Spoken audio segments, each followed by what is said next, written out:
Go ahead and open the meeting. Welcome everybody to their September 22nd council meeting. So let's, Madam City Clerk, can we start with a roll call, please? Sure, thank you.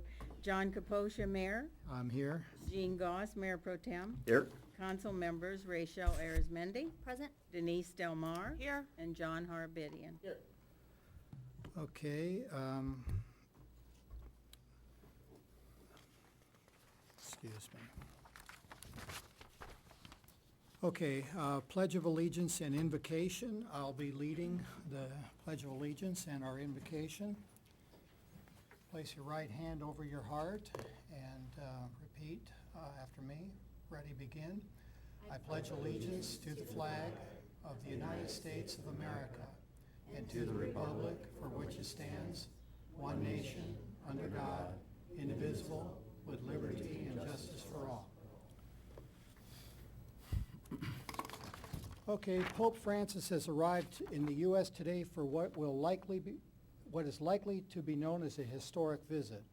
The Pope has emerged as a moral voice on issues such as poverty and climate change and has pushed for a more inclusive, diverse, and welcoming church. Today is also the beginning of Yom Kippur, or Day of Atonement, which is the holiest day of the year in Judaism. Also, tomorrow is Eid al-Adha, known as the Feast of the Sacrifice, which is also a significant Muslim holy day. This is a good time to remember that the concept of freedom of religion is embedded in our Constitution in the First Amendment, even though it's been hotly debated and tested repeatedly throughout the history of our great nation. The timing of the Pope's arrival could have and perhaps has generated some controversy, but I admire the recent comments from a prominent Jew and Muslim who were asked to comment on the timing of the Pope's visit. First, from Jack Moline, Executive Director of the Interfaith Alliance and former rabbi at the congregation Agudas Achim, quote, "The Pope is here to make a state visit and to minister to his flock, and while he has always been very friendly to and considerate of the Jewish community, he didn't need to move his schedule to accommodate our holidays." And from Harris Zafar, author of Demystifying Islam, Tackling the Tough Questions, who had, quote, "no issue with the Pope being here at the same time as the Muslim holy days. In fact, both in line and with the spirit of selflessness and sacrifice that this holiday is meant to be all about, as well as the overall intent of religion, which is to bring you closer to God, not to have a selfish competition with other religions. We don't see any problem or offense." So with those thoughts, let's keep that spirit of tolerance and understanding in mind as we deliberate over the agenda items before us and work hard to think broadly and deeply about our issues and execute our duty to serve the citizens of Sierra Madre in a way that can be held up as an exemplary model of good governance. Thank you. Pass that down. Okay, thanks, everybody. Okay, Madam City Attorney, can we have a report out from closed session? Yes, thank you, Mayor. The council met in closed session this evening to continue the annual performance evaluation for the city manager. Okay, next on the agenda, approval of the agenda. Oh, what about Oh, the other one? litigation? Yeah, we didn't. I'm sorry, I will amend that. There was not time to review the second closed session item, and so the council did not discuss the existing litigation of CETT versus City of Sierra Madre et al. Okay, agenda, approval of the agenda. Is everybody okay with the agenda? Any suggested changes? I'll move it as presented. Second? Okay, all in favor? Aye. Okay, none opposed. Okay, approval of minutes. We have two sets of minutes. Do you want to just take a look at both and tackle them both together? Got a real small change, the first set, page 5 of 17, Of which one? August 24th. And down where it says Mayor Pro Tem, I checked the tape, I didn't say that. It says I can't fathom that, so strike that. Okay, I don't know what I let's was, see where that couldn't is. fathom, but Jean. 5 5 of 17. And, One moment, I'm still not there. Okay, now, where, oh, I can't fathom that? Yeah. Just take that out, yeah. okay. And then on the second set,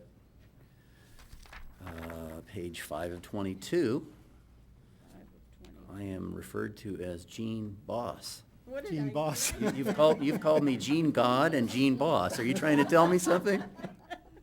What page now, it's 7? Yeah, 5 of 22. 5 of 22. And let's see where you I are. wish you would call me that sometime. It's easy to get used to. Thank you. I just have a couple, that goes on the second set, I'm just gonna hand you. Okay, thank you. Okay, any other changes? Okay, I have no changes either. Do we have a motion? I move to approve with the suggested changes. I'll second. Okay, all in favor? Aye. Aye. Aye.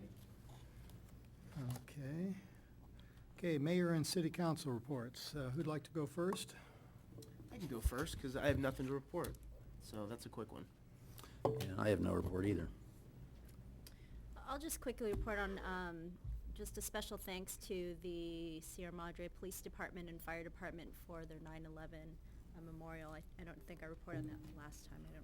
Were we in session? It was very early in the morning, so not many folks attended, but again, appreciate the sentiment and the respect that our police and fire department gave on that day. I would just like to report that on September 15th, we had the library contract meeting. And just to let everybody know, on our next meeting, which is October 20th, we are actually going to have the vendors here to speak with the Board of Trustees of the library and the committee itself, and welcome everybody who would like to come and attend. All right, I have nothing to report as well. Okay, at this time, I'd like to open it up for public comment for any items that are not on the agenda. And again, just would appreciate if you can make your comments concise.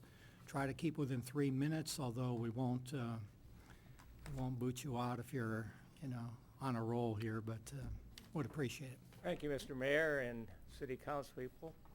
My name is John Davis, 86 East Allegria. Excuse me.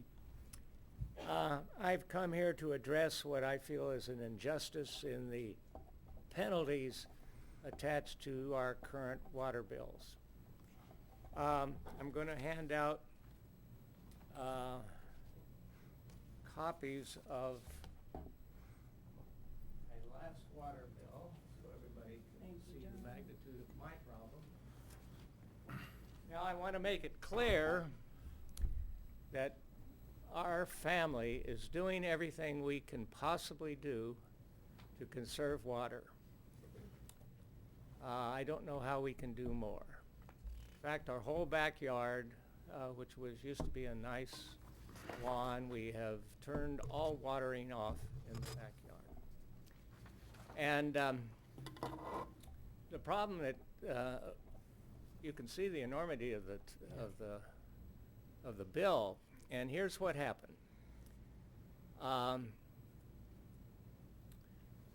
One day I came home, and in our backyard there was a little green patch where brown grass had always been because I turned off the water.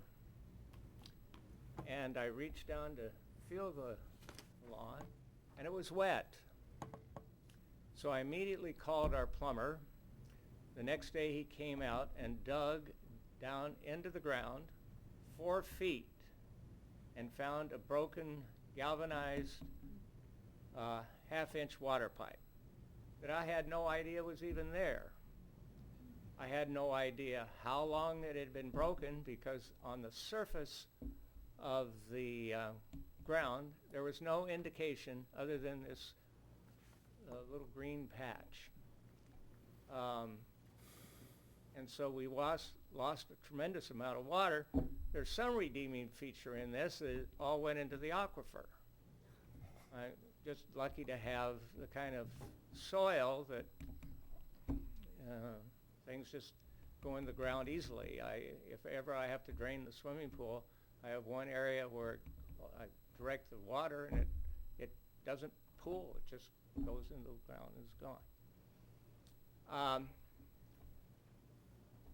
Our house is 100 years old, has all galvanized pipe for the most part. If we did any remodeling, we would, of course, put in copper and upgrade everything.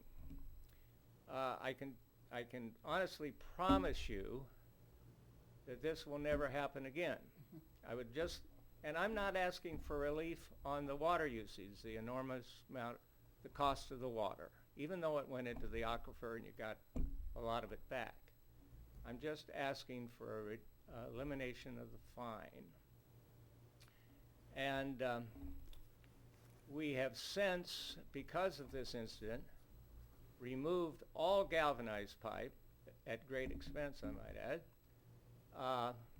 We put in flex pipe and copper pipe through the whole house wherever it was appropriate. So the galvanized pipe has been eliminated, and so the likelihood of something like this happening again is pretty much gone.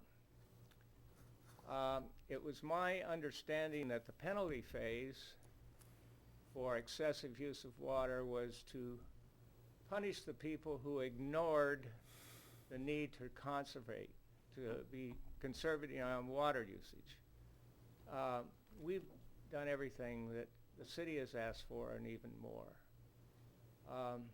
So I would just ask you to consider my request that the penalty assessment be eliminated, and I will gladly pay the water usage portion of that bill, even though it's quite a sizable amount of money. Thank you very much. Okay, thank you.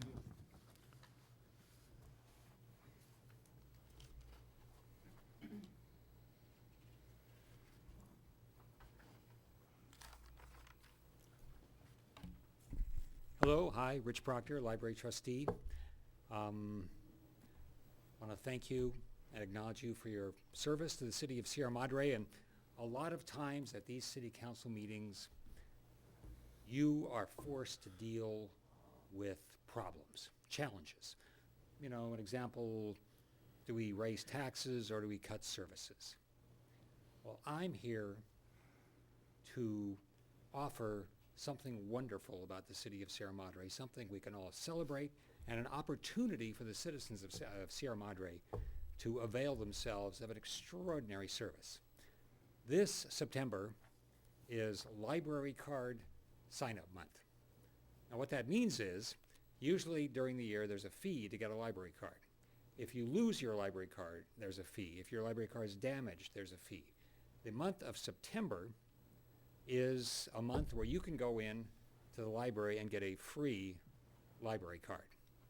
Now, it's a small thing, but I remember when I was 7 years old and got my first library card, and I felt like I had got on a magic carpet. You can go into the Sierra Madre Library and they have 70,000 items for you to choose from. Let me give you one example of something you can go there and check out today, because I've checked it out. They have all 41 Mozart symphonies in a box that you can check out, take home for free, and you know, it's like it's an extraordinary offer. By the way, I know what you're saying. You're saying September's almost over. Well, luckily, National Library Card Month goes through the end of October. So, anyway, that's something that you have empowered for us, and thank you. And I wanted to say to the citizens, it's something, go down there today and get one of these puppies. Okay, thank you. Thank you. Thank you.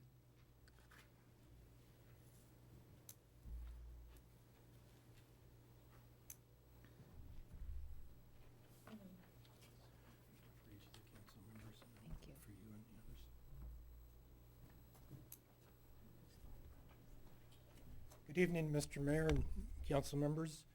My name is Cameron Thornton, and I'd like to update you on the activities that have been going on at Madre de la Rosa Passionist Retreat Center as it relates to our Development Task Force activities. As you may be aware, Madre de la Rosa was purchased by the Passionists in 1924 and has hosted religious retreats for over 90 years, currently drawing 10,000 retreatants annually and another 4,000 on Good Friday who visit and walk our Stations of the Cross. We will continue this religious ministry in Sierra Madre for decades to come. In 2007, we were directed by our leadership in Illinois to sell 20 unused acres at the bottom of our 88-acre parcel in order to raise funds to support Passionist ministry work across America and cover health care and retirement costs of our many aging priests and brothers. The research we've conducted since convinces us that the best way to raise funds for the Passionist while protecting the retreat center and the experience of those that attend our retreats, as well as being a good neighbor to those who live nearby, is to sell the 20 acres to a home builder. For the past several months, we've been explaining our vision to groups around town, our near neighbors, and also members of Preserve Sierra Madre. It is just a vision at this point. We know a lot about what the neighborhood will be like, and here's what we are committing to in our meetings. Lot sizes will be similar to those around us, so there would be somewhere between 40 and 50 homes.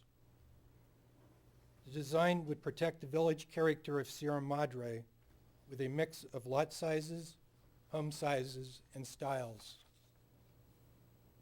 Natural open space would separate our neighborhood from adjacent homes to our south and west, and the neighborhood would be ungated with a park and paths that connect to Bailey Canyon Park and its trails to the Angeles National Forest.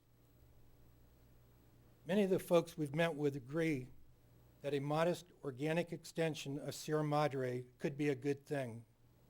To date, dozens of residents have signed a statement that says, and I quote, "I recognize the potential benefits to Sierra Madre of a new, well-planned residential neighborhood that is compatible with the existing look and feel of our town, and encourage the City Council to give the proposed development of 20 acres of the 88-acre Madre de la Rosa Passionist Retreat Center their fair and impartial consideration," unquote. We should be selecting a home builder partner soon, and the builder will then do his own outreach to help design a plan that works for Sierra Madre. I'm certain they'll want to talk with you as part of this effort, and trust that you'll be as open-minded as most of the people we've met with and give them your fair and impartial consideration. Also, we'll soon be hosting a website associated with our project. Once the website is active, I will send you an email with the link. If you'd like any more information on our vision, feel free to call me at 818-281-2360. Thank you very much. Okay. Thank you, Mr. Thornton. Okay, anybody else?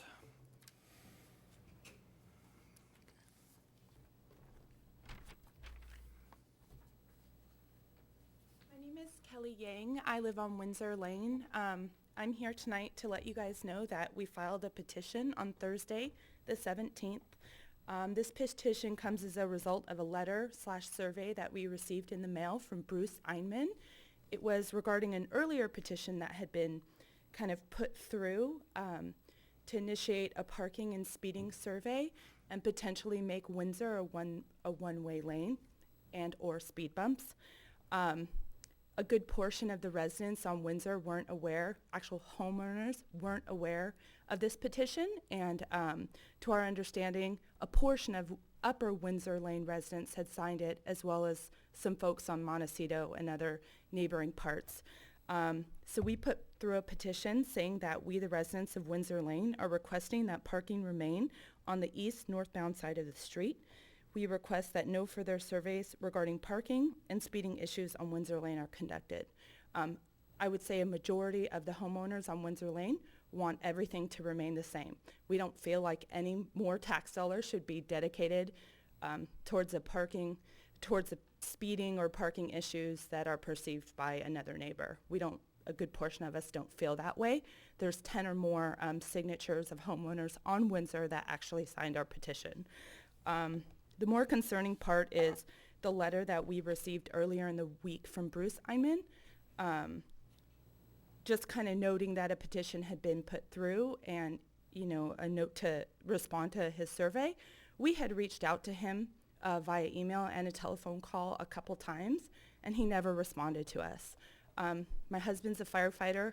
I'm a financial assistant. We travel a lot and we're gone a lot, so it's pretty troubling to come home to see a survey that could potentially be passed, potentially a one-way street and things like that without our knowledge. So we just wanted to kind of put this on the radar and let you guys know that we've put this response through. Thank you. Thank you. Okay, anybody else? Okay, I'll close public comment and bring it back. Just a couple things with regard to the water bill. Madam City Manager, my understanding is that without, council giving direction or creating a change to our municipal ordinance, there's nothing we can do right now to reimburse or to lower the cost on the water bill here? That's correct at this time. So we would need to agendize that and take it up? Okay, well, usually we do this at the end of the meeting, but I'd like to just say we need to do this because I certainly understand that how this is unfair to have a leak and then be paying a Tier 5 water rate and penalty on top of it, So we'll get that agendized, and we'll, try to figure out something that's fair. But, we have done this so many times on this issue, and it's just, there's always something that comes up that we didn't think of. Had we thought of this situation, I'm sure we would have dealt with it before, but I certainly am sympathetic to anybody in town having a spike that is over 3 times their highest bill for the last year and then having a bill of over $3,000. So, and especially since you gave the water right back to our aquifer, that was really good to hear. So we appreciate that. So, okay, we'll let you know what we can do. In the meantime, what are we doing? Is Mr. Davis paying this, or? I don't know. I don't know what arrangements have been made. Can we even suspend it until further resolution, or? What we have done when residents contact our staff is we set up a payment plan, which helps. Yeah, And we can spread the bill over a year. What that will do is if there is some recourse to this later on, yeah, he can pay sort of his current what his normal charges would normally be. yeah, And then once this is resolved, then we can do a credit on the bill, should the council decide to go in that direction. yeah. But I would Okay. recommend getting on the payment plan, because we give them, in a bill that size, a full 6 payments to pay. Yeah, okay. That's the only thing staff's authorized to do at this time. Well, is that acceptable to you? I mean, I really think we need to figure out a way to make this a little more fair. I'm not saying what we will or won't do, but, in the meantime. It needs to be addressed. I will. Can you please come to the podium so it's on the record? I appreciate your offer to address the problem. Yeah. It's very encouraging to me. Mhm.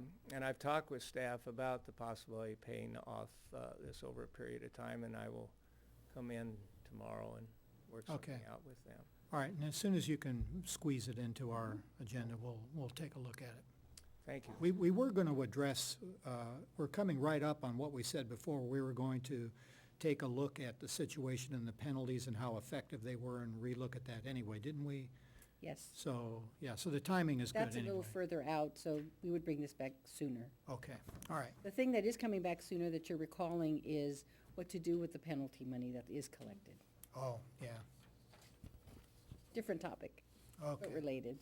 All right, we'll take a look at the future agenda. Maybe there's some way we can put it together so we can just hit all kill all the birds with one stone, so to Okay. speak, so.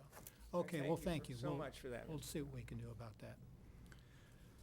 Okay, then on Windsor Lane, that one's coming back. That was scheduled for a future agenda meeting as well. Yes, that was scheduled for a future agenda. The council did ask us to survey the residents about possibly changing parking, and it sounds like that is not something the residents are in favor of. Okay, so. We will report that back to the council. I haven't seen the survey, this current petition. Okay, all right, Mhm. great. Okay, thank you. Okay, okay, a presentation, Madam City Manager? Get to the right point in the agenda. Oh, yes, Assistant City Manager Cox. Well, actually, we need to move we need to move this item. She couldn't make tonight's meeting. Oh, So we'll okay. push it to a future agenda. All It was right. introducing our new community services manager for those folks watching on TV. Okay, And she wasn't able to make it tonight, so we'll put it on a future agenda. yes, okay. All right, let's move on to the consent calendar. On the consent calendar item this evening, we have consent calendar item 1A, adoption of resolution 15-59, approving the city's demands. At 1B is consideration of the November and December council meeting schedule. Normally, the city council does go dark, meaning we do not have a council meeting the second meeting in December, 'cause that falls during Christmas week. We do normally have a meeting, the second meeting in November, which falls during Thanksgiving week. So at this point, we're proposing to have the second meeting in November, cancel the second meeting in December, unless we know already that a quorum of council members won't be here for the second meeting in November.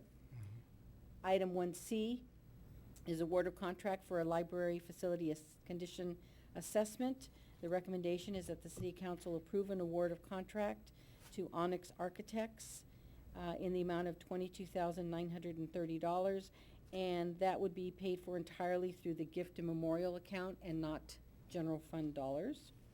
At 1D is authorizing staff to proceed with a request for proposals to solicit proposals for city banking services. And 1E is consideration of a summary fiscal year 15-16 budget pamphlet. It is a receive and file. The agenda packet has I don't even know if it's in color, but we did place the color brochure at each of the council member seats this evening. So you could see what it'll look like once it's printed and made available at our public counters. And that concludes staff's presentation. Be glad to answer any questions you might have. Okay, what questions does council have?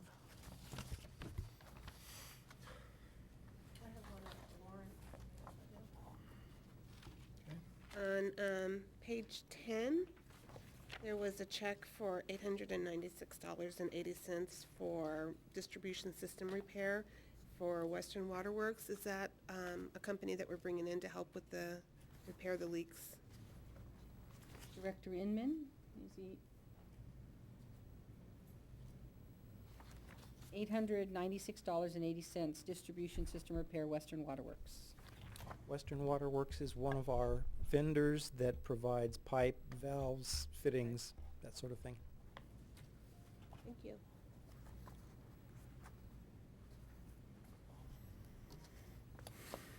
Okay, any other questions on the warrants? How about our schedule for December and November? Everybody okay with that?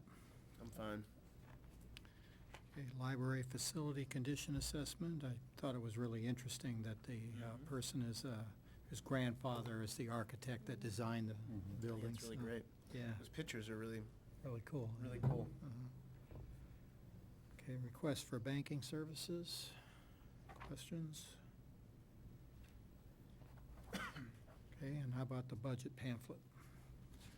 I thought the budget pamphlet looked great. Yeah, Just thought wanted it to was really commend, nice. Councilmember Delmar and the staff that worked on that, and it's a lot of information to put on 2 pages. Councilmember Delmar didn't do anything, but You were the The brainchild of it. staff did a great job. Yeah. And the whole purpose, of course, is so that we have something to hand to people instead of that big old Yeah, thing that we have. And this is something that we can update each year and have available for our residents. Do we have any thoughts about how we're gonna distribute these and make them available to? Yes, John, you're going to go to everybody's door and deliver Oh, one. great, okay. No, it'll be on the city's website, but we also plan to have this available at all of our public counters. Yeah, uh-huh, So as people come in, they can pick one up. yeah. Okay, We couldn't, just so you're aware, there are FPPC rules, we couldn't do a mass mailing because all of your names are there. yeah. Oh, is that right? Yeah. You could take those off. In a water bill. Not more than, how many pieces, Terry? Not more than 200 pieces can go out in the mail. Wow. What about taking them off? And Yeah, what I about- mean, We could- I'm fine with the mass email, just so that it goes out for public distribution, at least on that one, to take our names off. I think that. On mailing it, including as an insert in water bills or something, or? Sure, why not? Yeah, and I'd find taking my name off too. Yeah, We don't mind White having out. two versions. There can be a version that's at the Yeah. public counter that looks just like this, and we would be glad to do a version, and come back with the cost of the mass mailing. okay, well, that'd be good. Print up that many of these. Right, but we still have to have them printed and. Yep. So we can do that and we'll lay it out, now that we have a little bit more space, there's some things we could probably add. I like the drought tolerant picture on the front too. It matches, it's the exact photo that's on the front of our budget. Oh, Where was Just that a taken? piece of it. It's I really don't know nice. where we took it, a drought tolerant garden somewhere in Sierra Madre. It is a Sierra Madre photo. I have nothing in our front yard. okay, Okay, all right, great. Do we have a motion to approve the consent calendar? Public comment? Public comment. Oh, public comment, I'm sorry. Would anybody like to comment on the consent calendar? Okay, seeing no one, will bring it back. Motion? I'll move to approve. Okay, I'll Gene second. Goss, And I'll second it. okay. All in favor? Aye. Aye. None opposed? Okay, item number 2, recommendations from the Revenue Committee. Mayor, members of the city council, as you're aware, you formed 3 special committees. One of them is looking at, you heard it mentioned this evening earlier, contracting out library services. The other one is evaluating contracting out police services. And the third one was a revenue committee. The revenue committee has completed their work, and the chairman is here this evening to give an overview. And we do have a couple members of the committee here this evening too, should you have follow-up questions or clarifications you'd like to get from the committee. At this point, I would turn it over to Chair Edward Garcia. Okay. Good evening. Mr. Garcia, could you also introduce the members of your committee there? Yes, we have Mr. Savoy present, as well as Treasurer Mays. And Councilmember Harabedian was also part of our committee. Okay. There were also 3 other citizen committee members that are not present today. Okay. Mr. Mayor and council members, as you know, my name is Edward Garcia. We were a revenue committee of 5 citizen members, Treasurer Mays, as well as Councilmember Harabedian, as I mentioned. First off, we'd like to thank the city staff, namely City Manager Aguilar and Assistant City Manager Cox, in assisting us with all the requests of volumes and volumes of documents that we poured over, and other items that they prepared for us. So as a committee, it was our understanding that it was our charge to make recommendations to you, the council, in light of the current and forecasted budget shortfalls. As the name of the committee implies, we were to assume that these budget shortfalls were due to the decrease in revenue from the sunsetting rates in the utility user tax. And we were to consider ways to recapture the projected $994,474 shortfall in fiscal year 2016-2017. Now, our recommendations are not to be taken in a vacuum, as each recommendation stands alone, but rather we urge you to consider the recommendations as a whole. The recommendations taken together attempt to meet the twofold goal of raising revenue while imposing fiscal responsibility with the general operating budget. Some of the options considered were an increase in the UUT, a parcel tax, and we also considered other smaller sources of revenue which were all discussed within the body of the report that I assume that you do have. And our recommendations are as follows. The first recommendation would be to raise the user utility tax, the UUT limit, from the current sunset provisions to a maximum of 12%. Secondly, we urge the council to carefully consider whether or not a UUT sunset clause is necessary, since our current experience with the sunset clause has shown to be detrimental to one of our primary revenue sources in the city. Thirdly, continue an annual review of the UUT by the city council at a city council meeting to determine what the level of the UUT must be going forward for the upcoming year to meet projected obligations, to set the level at 0% to 12%. Fourthly, a continuance of a UUT oversight committee to review the council's use of funds. Fifth, begin an immediate public education program in regards to historic revenue and expense data, sources of revenues and expenditures, and general trends in city finance. 6, include a maximum UUT increase from year to year of 2%. So if we're currently at 8% and you present a ballot measure and it passes, the maximum you could go up in a 1-year increment would be 2% from 8 to 10 and so on. Yeah. And finally, the 7th main recommendation, that the council provide recommendations of what we call a Plan B. Should an increase in the UUT ballot measure fail, the council will recommend or should recommend where further cuts to city services should be made. The council should have recommendations ready to be put in place at the beginning of the 2016 through 2017 fiscal year.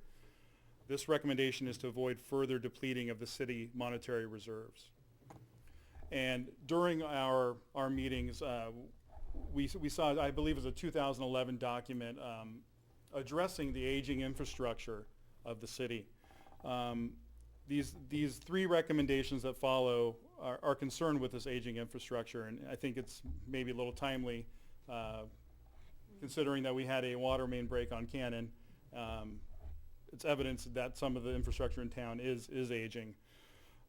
So the recommendations, first is, although the committee was formed to provide recommendations to the council regarding revenues to the general budget and the year-to-year funding, we recognize that the city will have to address funding infrastructure in the near future.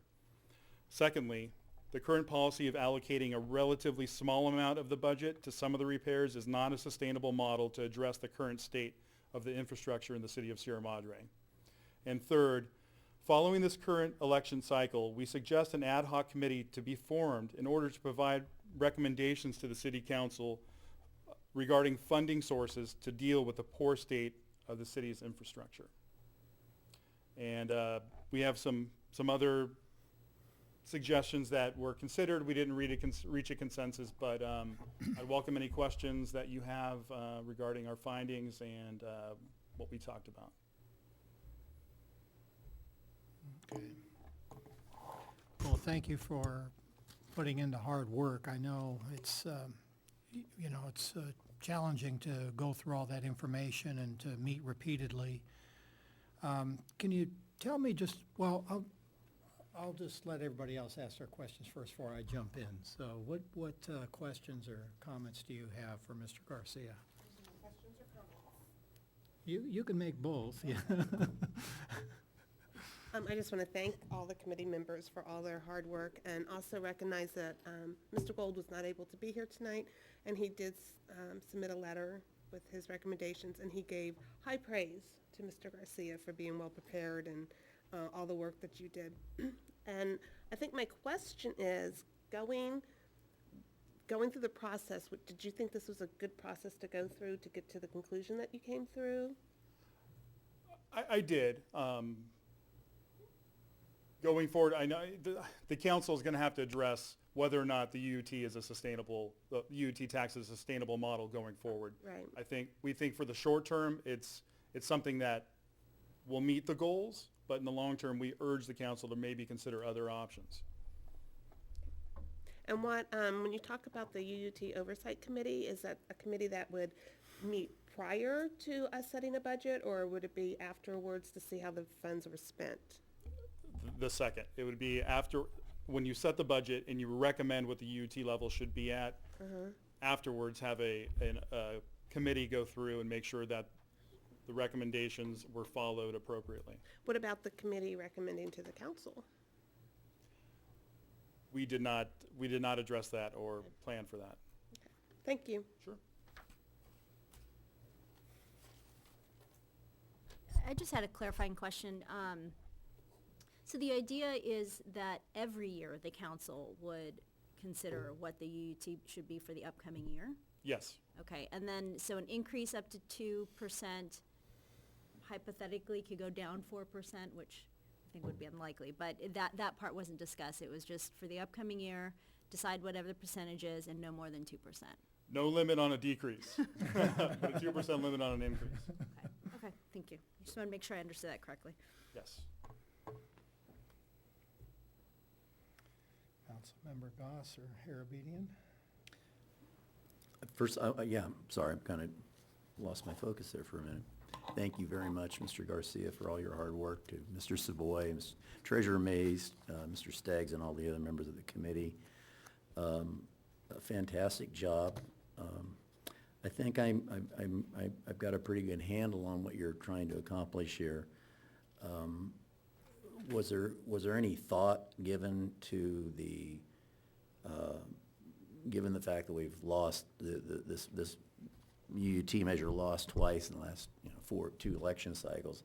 Is there any thought given to that in terms of how to approach this? If the council ends up approving it, how would we?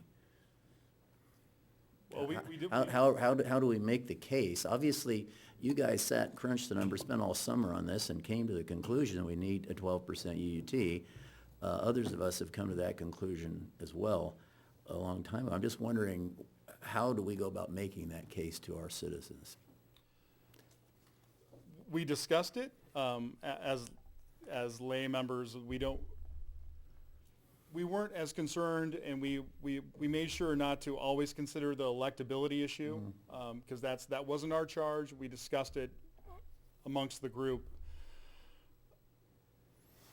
I really don't have a clear-cut answer for you, other than... I didn't mean to put you on the spot. No, but it's fine. I just thought other maybe than you guys sort of... the town hall meetings, what we saw, and from other city recommendations, or what their opinions were on the UUT, is that they were more accepting of it this go-around. I don't know if there's, as Councilmember Harabedian said, UUT fatigue, but the reason we recommended it, one of the reasons, was that it is a known tax. People are familiar with it. The education process is a lot shorter than a partial tax or something of that nature. Right. And it's something that could be implemented immediately, but as we recommend, if it does not pass, we do recommend no further depleting of the city monetary reserves. So you did take into account the considerable amount of response we got in all the community input meetings? Absolutely. That was a big factor? Yes. Good. Well, yeah, having sat on the committee, just would like to thank Chair Garcia, of course, the Treasurer, Richard Mays, Paul Savoy, Dacre Staggs, and the other members of the committee. I and the Treasurer, I think, purposely took more of a advisory role on the committee. We were there as voting members, of course, but this really was driven by our citizens, our residents, and the chair, Mr. Garcia, did a great job. And I think that this conclusion that was reached was a product of 5 meetings, 5 long meetings, a lot of documents. You all received all the documents that we went over, and I'll just say that over a course of those 5 meetings, there wasn't one idea that wasn't discussed at length, whether it be a partial tax, whether it be an assessment district, citywide, whether it be a library partial tax, things of that nature were discussed, and a lot of it came down to, the realities of where we are, the timing of when the election's coming up, and really what's doable, and and what we as a city would be able to do in the next 4 to 5 months or 7 months. And I'll just say that, I think that the committee did a great job.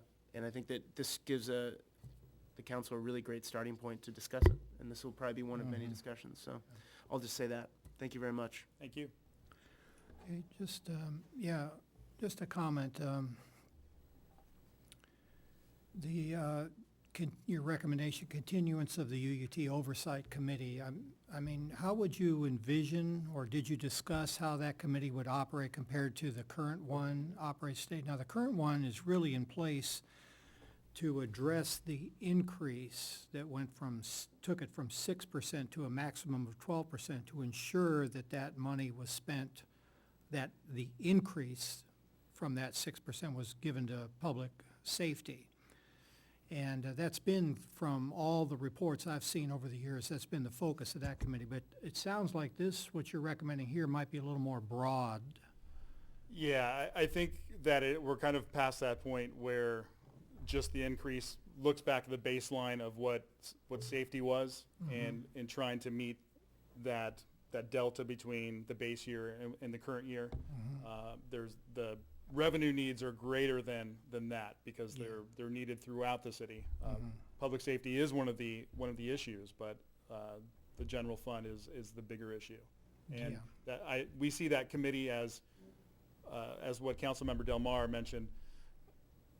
After the year has gone through, the committee makes sure that the recommendations made by the council were in fact implemented, and there was no waste or anything like that. Yeah, but really my question is, the committee would be taking more of a broad view as to every year looking at expenditures and kind of, I'm just not sure, recommending to the council that we should be spending more here and less there, or it's just more of... It's more of a making sure you made due on what you promised the year before, or I see. At the outset. It comes after. It's not a recommendation. It's more of a citizen audit, so to speak. Okay. Would you envision that committee possibly even working with the auditor? I'm just really grasping like how, how this is going to play out, or how is it going to work, or... Because, I mean, you're really leaving it to us to, I guess, when we get to the point where we decide whether we're going to put something on the ballot. I mean, the last time it was very clear as to what that committee's purpose was, and we would have to articulate that. So that's why I'm just trying to Yeah, I mean, get we your really thoughts, just yeah. wanted to inject some type of oversight. Yeah, okay. We were really focused on the revenue aspects and Yeah. learning about parcel tax assessment districts, Yeah. all those issues, CPI inflators with parcel taxes, everything. Yeah. We didn't discuss that in great length, but like I said, we want it to be more of an oversight type of Right. Okay. vehicle. And I agree with that. I think that's anything we can do to engage the citizens in this process.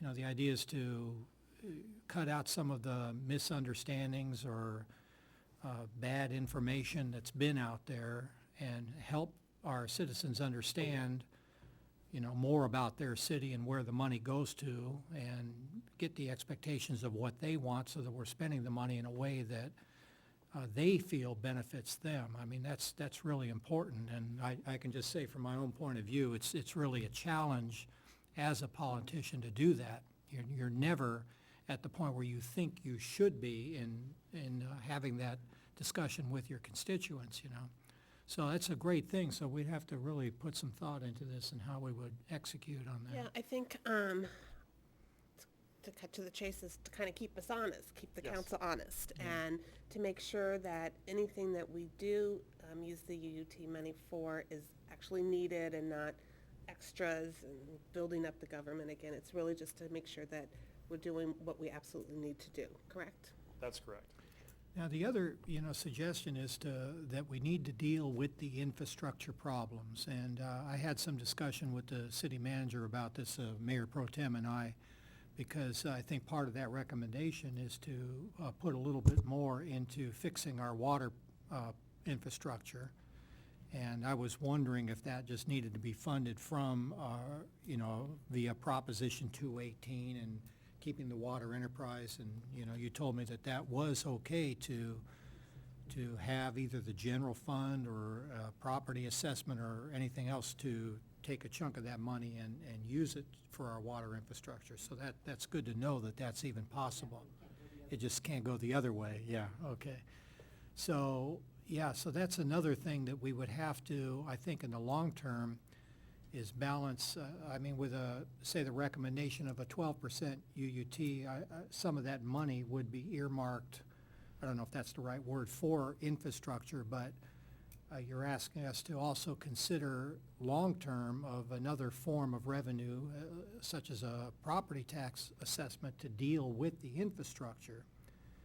So that then has to be balanced against the UUT and how much money we think we would want to get from an assessment versus the UUT. So that kind of overlays another level of complexity as far as what rate we would set and what, if and when whether we should sunset in favor of some other form of revenue. Yeah, if you can comment on that. Yeah, I'll comment on that and try to clarify. I think that the Revenue Committee at the beginning was not focused on infrastructure or the pipes or the water mains.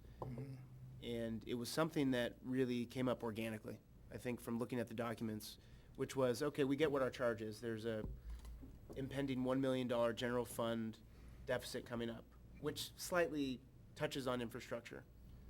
We repair our sidewalks and our roads partially through the general fund. But a lot of that funding comes through other funding sources. But the committee, I think right away, and this was probably the second meeting, said, okay, we know what our issue is over here, right? The $1 million deficit. But wow, this is an issue that probably falls outside of our jurisdiction right now, that we all agree that the council needs to look at and needs to look at very quickly and try to come up with a solution beyond what we're recommending here. So I don't think that the committee envisioned that the other alternative funding and long-term funding mechanism for infrastructure repairs, whether that be the water infrastructure repairs or whether that be streets and sidewalks, whether that should affect what we're going to do with the UUT at all. So in other words, I don't think that the committees would recommend sunsetting the UUT because at a future date we might try to put a parcel tax on the ballot in order to completely fix our water mains, for example. So I don't think, and Chair Garcia can correct me, I don't think that the committee's vision was do a UUT and also sunset it with the idea that you'll try to push forward a parcel tax at some point. I think the two are really viewed as separate ideas. Okay. And I think it really just came about because of the documentation that the committee reviewed, and we've all reviewed this stuff. And when you have $40 million of infrastructure needs, it becomes quickly apparent that something needs to. All right, that's really helpful. In other words, close the $1 million gap. And then let's it's talk like, about. oh my God, you still have this infrastructure that needs to right. be dealt with, so, okay. All right, one more thing is, the last bullet is provide recommendations for a Plan B. And I think that's a good one because really we need to do that. We should say what we are going to cut if we don't get this revenue. I mean, we effectively dodged the bullet by funding the deficit with reserves. I mean, that's just what we did. And with the thinking, with the thinking that we were, that the will of the people really is to come up with some additional revenue to close this gap. But if we were wrong in that thinking, then we need to come up with something, and we need to make it very clear and hopefully come up with a consensus on what we are going to do if the UUT is going to sunset to 6% and we can't figure out another revenue source. So I think that one's really, really important. That's going to be a challenge, I think, to do this, but I think we need to do it, and we need to do it quickly, So I appreciate you guys, the insight on that, because it is very important. And if I just may, since I would be very remiss if I didn't also thank the committee for all of your hard work, and Chair Garcia, the fact that when I asked you if you're interested in doing it, you weren't sure about the time commitment, and look at you, became chair. So, personal thank you also, but please extend my appreciation to the rest of the committee. I will, thank you. Really excellent work, and it's not easy to go through all these documents and also to make these recommendations, so thank you. Thank you. Thank you. Okay, shall we open it up for public comment? Anybody from the public care to comment on the committee's report? I'm Pat Alcorn on Grandview. Boy, going through all of this, I know you've got a really, really hard task ahead. But I would just like to make a couple of suggestions that, in talking with some of the citizens, that I think 12% on any ballot measure is going to be a red flag, and it would just automatically be a no. I could almost guarantee that. But I do agree that you need to raise the UUT. Can't go down to 6% because we just can't make you all can't make enough cuts to be able to run the city. So we have to pay for what we want. So I would hope that you would consider something like a 8 to 10% UUT, and the 2% max per year. It just doesn't make sense to me. And also, I think that it should not have a sunset. If that's something that the council feels they need to have, it probably should at least be an 8 to 10 year phase before they start discussing any kind of another ballot measure. Thank you. And Mrs. Alcorn, do you mind if I ask you a question? Sure. You feel that 12% is not acceptable, in your opinion, to the public out there? Right. Why do you think 12% was okay in 2007 when it passed by a 2/3 majority then? Well, I mean, you don't have to answer it. I'm just curious as to, what the yeah, I talk think is out there. the citizens actually didn't realize what the impact was going to be, and then when it went from 8 to 10, that seemed to be an acceptable kind of limit. Mhm. And I know the future council members discussed going up to 12 and rejected that. And then, of course, on the last ballot measure, it didn't fly. So Okay. that seemed to me to be the reason. Okay, thank you.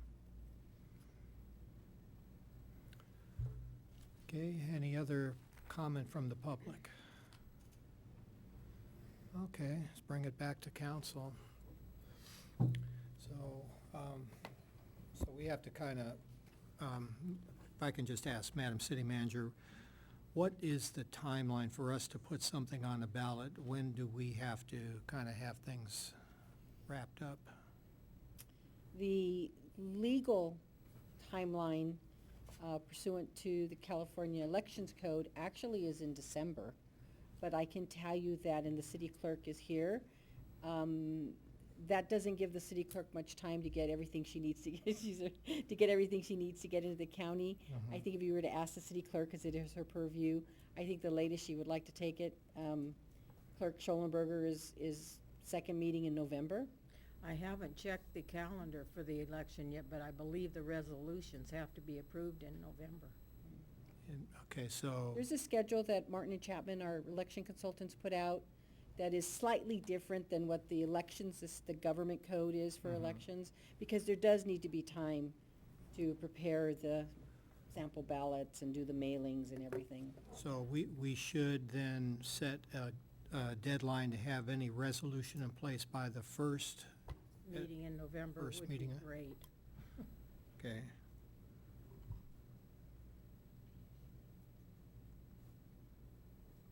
So we're now in September. How many meetings between now and then? That's How many?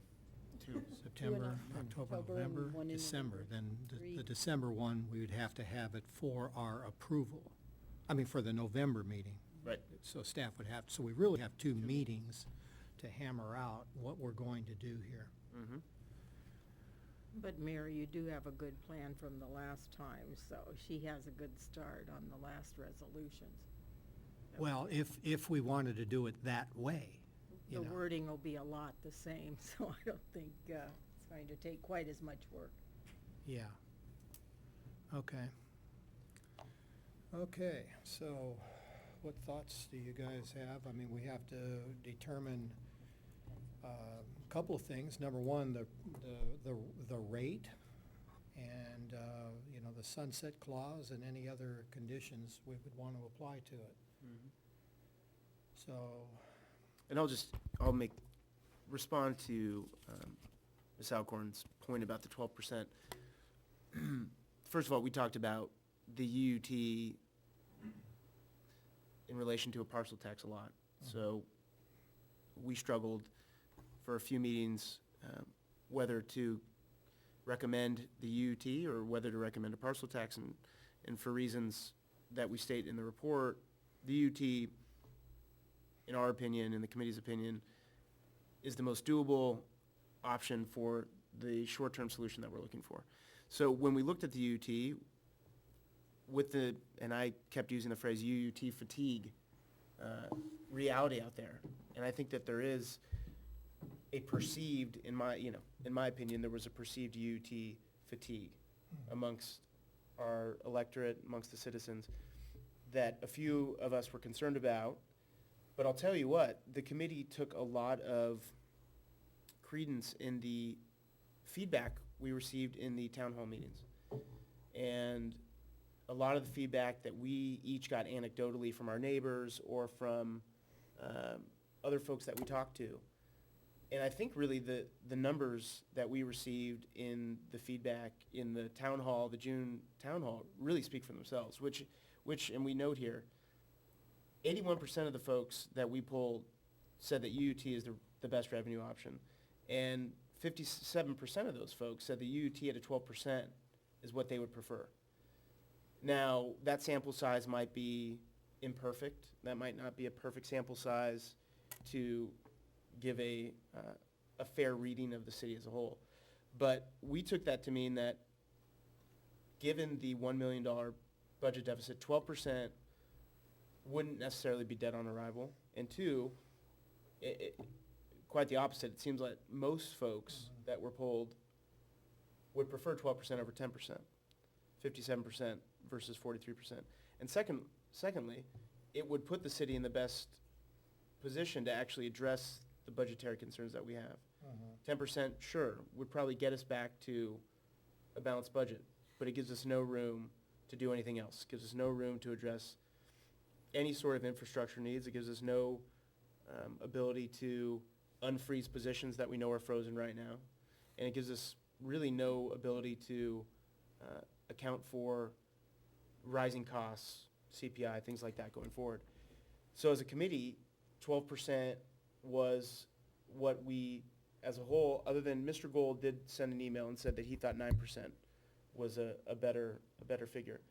But other than Mr. Gold, everyone agreed that 12%, if we're going to put something back on the ballot, would be the proper percentage rate. Now, Chair Garcia was right. The committee wasn't as concerned with the political aspect of it. They weren't as concerned with what it would take to actually get this passed, the footwork, because that really wasn't their job. Their job is what really is in the best interest of the city, 12%, 10%, or 8%, or 9%. And they came to the conclusion that 12% was the right number. Whether it's politically doable or not, look, some people would say no. I think that the June town hall was very informative. yeah.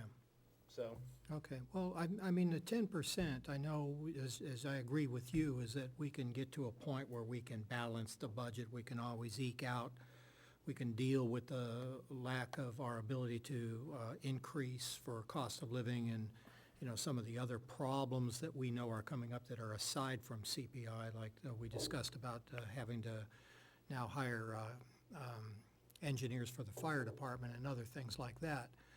But, yeah, boy, I forgot what I was going to say about that, but Okay, I'll defer to, see what other thoughts we have about it. I mean, but a question is, again, even with Mr. Gold's recommendations that he sent, I did even a follow-up with him and asked him, again, he felt like we could find a way to carve out another $250,000 and close the gap with his recommendation, and you say it was 9%. So I asked him how we would find it, and I did not get a good answer I got no answer really, other than implement the reductions that we already laid out. But the difficulty with that is explaining to folks of what that means. Like, okay, we could take that out of the fire department or the police department, but that really does result in a lower level of services. And especially I know, like with the police department, we're still plagued with some really scary things happening around here. And I don't know how we would explain that to people, but I'm interested in hearing what thoughts you guys are, because again, the recommendation is to even go way beyond that and figure out how we're gonna close $1 million gap, much less a $250,000 gap. So I'm really interested in people's thoughts on how if somebody is recommending something, say less than 10%, how we would fund that deficit, or how we're going to find cuts to create a balanced budget. So, does anybody have any thoughts on Is that? the 2% increase max per year, is that automatic if we go out and set it at 10? Would it go up to if the council I'm not quite sure about that whole mechanism. We don't need to write it that way. Right. We don't have to write it We that way. don't have to write it that way. The recommendation was, But I see the point, I see the Yeah. the considering reason. it's at 8% when the election would take place, the committee felt it was fair to not go from 8 to 12% immediately, that you go Right. from 8 2. to 9 or 10%. And then if you want to go to 12% the following year, you can, but to impose the 4% increase right away would just be maybe a little too fast. So. But to go from 10 to 12 would be a council decision. the Right. following year. Well, it would be, I think the way it worked in the last one is that the tax would increase 2% a year unless the council took action. That was the one that was voted down. No, that's the one that was voted in. Oh, that was That's the the one, okay. current one. 2007, yeah. So up until the sunset started, that's how it was, but the council in 2010, before any of us were on the council, I believe it was 2010, they voted specifically to not allow it to go. Right. And, a thought that, we discussed a little bit was you could write it differently to say that it is a maximum of 12%, but it won't go to 12% unless the council specifically votes to make it go to 12%. And then we can, there's all kinds of possibilities. We can make it a supermajority vote to have that happen or something like that. I mean, just something to kick around as to, I mean, that's one way, I think, of softening the issue that comes up about what voters will accept. I also I know I'm talking a lot here, but if I go back to when the first increase was put in, if you look at the report from the committee back then, they recognized clearly that sunset clause was, a political mechanism to get people to approve it. And now we're looking back at that, saying that that's a short-sighted kind of thing. It sounded really a good idea at that time, because future councils, none of the people that voted that in or created that are sitting at the council now, and we're the ones that are dealing with it. So we could kick that can by also implementing that, but it's really, you see where that gets you, So anyway. So what other thoughts on how we should proceed here? Oh, in terms of proceeding, I'm not sure. I just wanted to comment, just general thoughts. The 12% was really, it was a sticker shock for me. I was surprised to see that was the recommendation. And as much as the committee may not have been charged to think about what the electability of it or what the politics are involved with, I mean, that definitely is something that we need to think about. And I personally think at 12%, even though it's the max, you can, allows up to 2%, or how we decide to write it, if that's something we decide to do, will be very difficult to get passed in this community. With that being said, where is it going to come from? As difficult as it was when we talked about these budget gaps, I was ready to take all level 1 hits, and I know that's not ideal. I know that would reflect and result in cuts in services. And, is that the direction we want to go in? It possibly could. I just want to probably take a little bit more time to see, if we go to 10%, then we would be in about a $250,000 deficit, and I'm looking at Madam City Manager for that, yeah, I want to say it might be 250 or 300. Well, it's about $1 million deficit, and that's at 6%. So 4 more percent, if you're talking 10%. Yeah, 10%, 250. We've always used that rule of thumb. Yeah, it's 250. A $250,000 per percent. Right. Yeah. And so, as I'm looking here at these, thank you, as I was looking at these level 1 cost savings and what would that mean, that was 408,000, but I know those were significant cuts in services. So, I think I want to go back to and look at what it would mean. I really just think if it's a gamble and we're going out for a risk, to say, is it either the 12% that gets passed or does not, and we go back to 6%, I mean, that's something that we'd have to live with also. And to me, I think the risk is greater for something not passing as opposed to getting a 10% that is more likely to get passed than just to have nothing and go back to 6. Councilmember Erisman, if I can ask you though, I mean, do you feel that the voters would be acceptable of those level 1 cuts? Because, that's where we might, if we implement a 10%, will the community be happy with their level of services versus their level of taxation? My guess, if I were to guess, is some folks would know it right away and be very unhappy. Others would probably not see it until a year later and say, what the heck is going on? So I think in general, no, people would not be, but there might be some of those areas, because we asked for what are the cuts that would be the most, would not be that as impactful, because obviously level 2 and level 3 cuts. Yeah, thank you.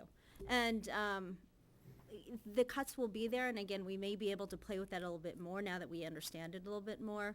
But people, it will be seen and it will be felt in the community. But again, the gamble is not having anything pass at all and going down to 6%, in my eyes. Yeah, see, but the reason I'm asking is because I think it's important if the council has an opinion about it, then it's a matter sometimes of just the leadership in expressing that opinion to the community and convincing the community that, based on what we've heard from you and our analysis of the numbers, because we've spent far more time at this than they have. And so really, I'll be point blank, I'm just asking, what would you recommend to your constituents as far as a level of taxation versus the possible cuts? Because, I mean, at something less than 10%, I'm pretty confident, and tell me if you think I'm wrong, but I think that's ultimately, if it doesn't happen in a year or two, very shortly thereafter, there will be cuts to the library where we're closing the hours more. There's certainly going to be an impact to our police department. And, would that be acceptable to the public to basically have less people on patrol or fewer community neighborhood watch programs or things like that? And so we need to tell people clearly what the effect of any decision that we're making here. So that's kind of why I'm asking. No, again, I hear what you're saying, and I think we can do our very best to argue it and to sell it, to ensure that people are as educated as possible. But the bottom line is there are some folks that are going to be reading it in the pamphlet and seeing it that it's 12%. And that's the reality of it. Yeah.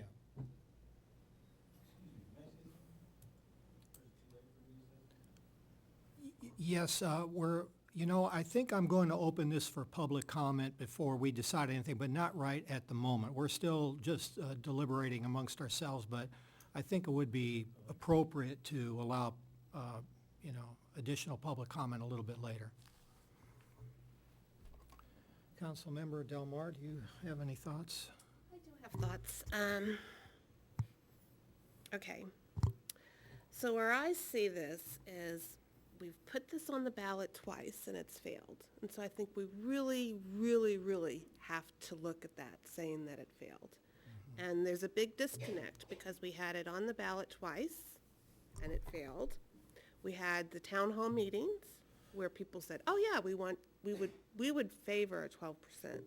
So either the people who favored the 12% did not vote at the last election, or the people who voted and it did not pass did not attend the town hall meeting. So I'm kind of going in the middle.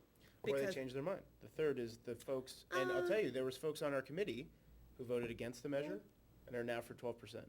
They will go nameless, but. What scares me is implementing a 12% right now, because that's the highest high we can go. That's the highest. And we all know that, and the reason I always said, and we all know how Denise feels about the UUT and Sunset, is expenses will always increase. And we don't have at this point another revenue mechanism. So, and the city has got to live within its means. And we always know that we need to be able to give our staff increases. We know that the health insurance is going to increase. So we can't have that 12% be the golden bucket that we can just start doing new things. I think we've gotten, that's not a word.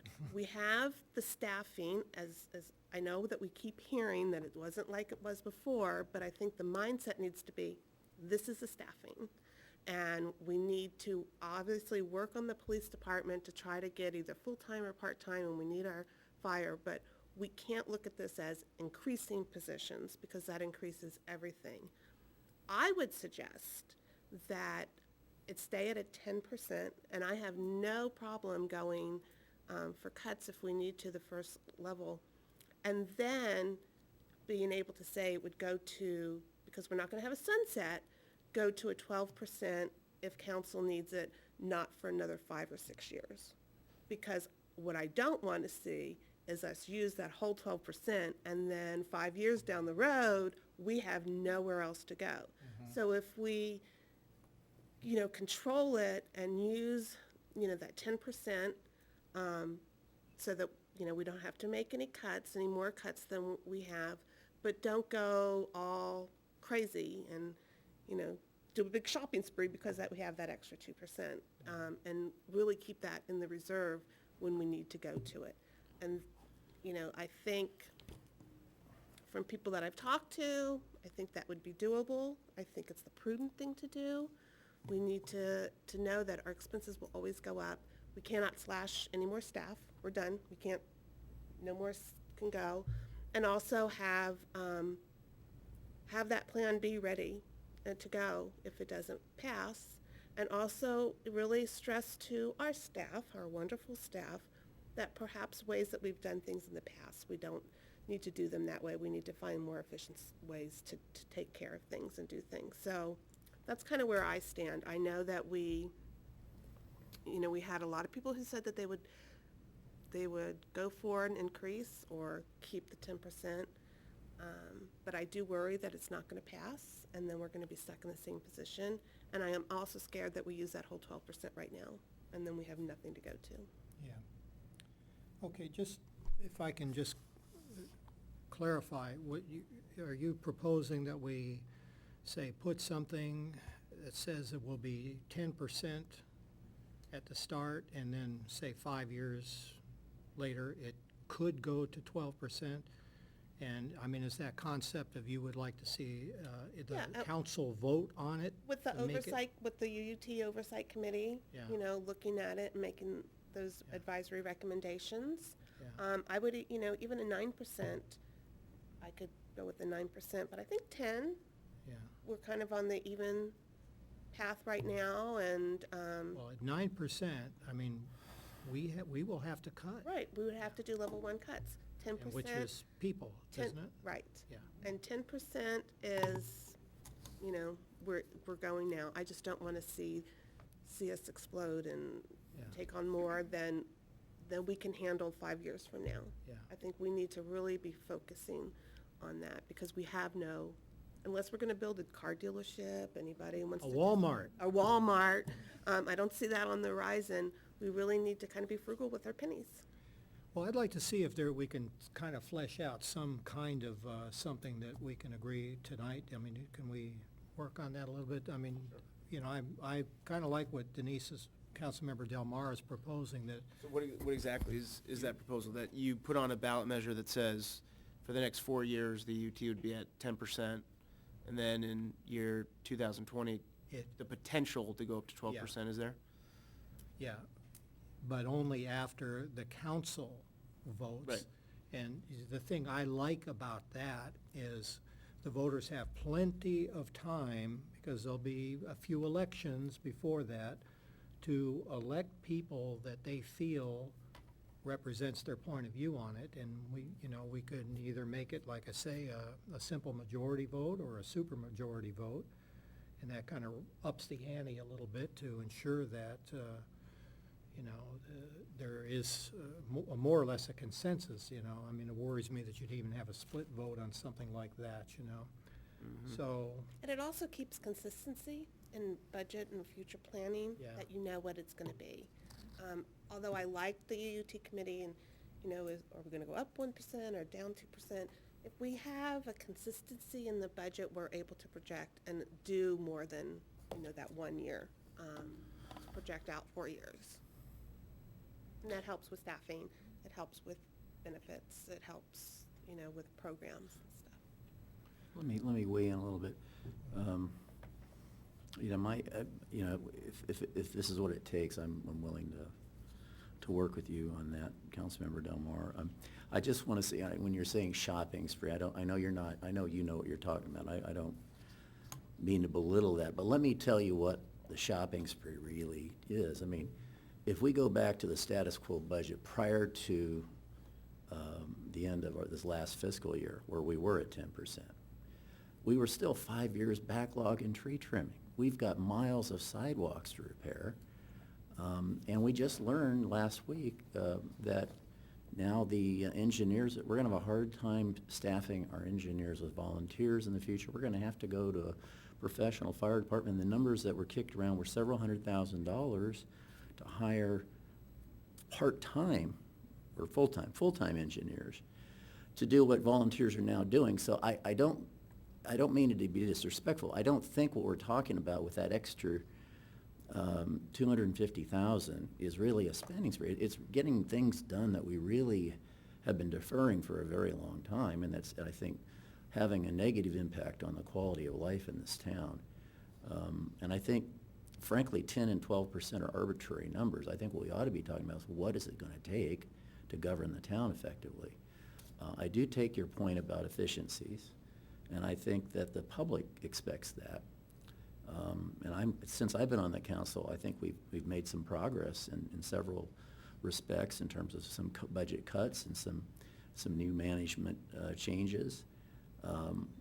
And I think that there's probably room, I agree with you, I think there's probably room to improve there. I just like to believe that rather than making more cuts, that we could be open to the idea that maybe there's an absolute value of revenue that we should be shooting for, if not in the first year or two, but with more, I would be more comfortable with more certainty for that 2% in 4 years, or 3 or 4 years. In other words, rather than say, well, let's leave it to the council, why don't we just put it in there and just let it go up automatically? At least that would give the people in town some sense that there's going to be some kind of revenue that we can draw on to do some of the things that need to get done. Plus, I think that would help with some of the people who have misgivings about this. And certainly, your point is a good one. There'd be at least 2 election cycles in between now and then where they could register that and put impact on that council at some point and, go back and maybe repeal the UT. If they thought that there was, gross mismanagement or just unwise use of the resources.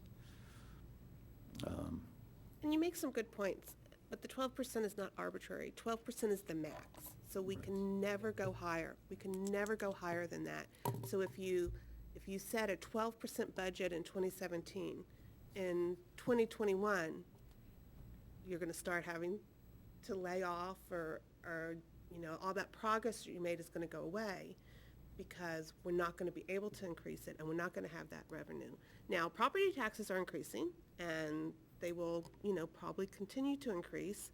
So you never know, in 4 or 5 years, maybe we'll have some extra money coming in, or if we have the parcel tax so we don't have to worry about the infrastructure. It just really does scare me to say a 12% right now when that is the max we can ever go. So I would like to be a little more conservative. And I do understand about the police and the fire, and that's why I said we really need to look at all of that too. I'm just thinking if we did it at 10%, and we do have to start making some changes in the makeup of our fire crews. I mean, it'd be kind of tough. I mean, we're back to square one. Are we going to cut here, cut there, cut here? Do we want a library or do we want firemen, firefighters? That's tough. I mean, that's going to, in some sense, that's kicking the can down the road, I believe. It is kicking the can down the road, but in kind of a good way. Because again, I think it keeps the issues in front of the council. It does allow for voters to weigh in, even indirectly, by who they elect to sit here. And it does also, it does force everybody to look for ways to, are there alternatives to deal with the expenses that are in front of us, So, and I'll just say this, I believe that a 12% would be good for the city. I do have concerns about, I think we could push it through and get a 51%, but there are some advantages that we're all talking about of keeping it lower to a degree, and then the mechanism would be how do we allow it to possibly increase to 10%. I've always been of the opinion that Councilmember Del Mar is expressing that it's nice to have a little headroom there if we need it. And, when I ran almost 4 years ago now, that was one of the biggest concerns I had is when they put this on the ballot, the council had voted to keep it at 10%, yet with the new ballot measure to extend it, it was automatically going to go up to 12 when I wasn't convinced that it was needed at that time. And I think I was right because we've since gone 3 years without it, but we have not fixed the sidewalks and we have not trimmed the trees and done some things that would have been beneficial to the community had that have gone up to 12%. We may have gone on a shopping spree, I don't know that, could have been. I mean, we don't know what we would have done with that money or not. But, it's clear that at a 10%, we are still faced with a pretty tight budget. I mean, that's pretty clear, It's an understatement, Yeah. So, I mean, in concept, though, we can just hammer out the details. Are you guys in agreement with the concept that Councilmember Del Mar put forth? And I mean, look, I'm obviously going to be a bit biased here, having been through the committee. Well, beyond what the committee the conclusion the committee came to, which I think is the right one. Having lived through the last 3.5 years up here, I do think that doing something, and I agree that, maybe 10% for a few years wouldn't be the end of the world, but the reality is we are now operating a budget that is effectively at 10% because we've rolled over surpluses and we've used our reserves.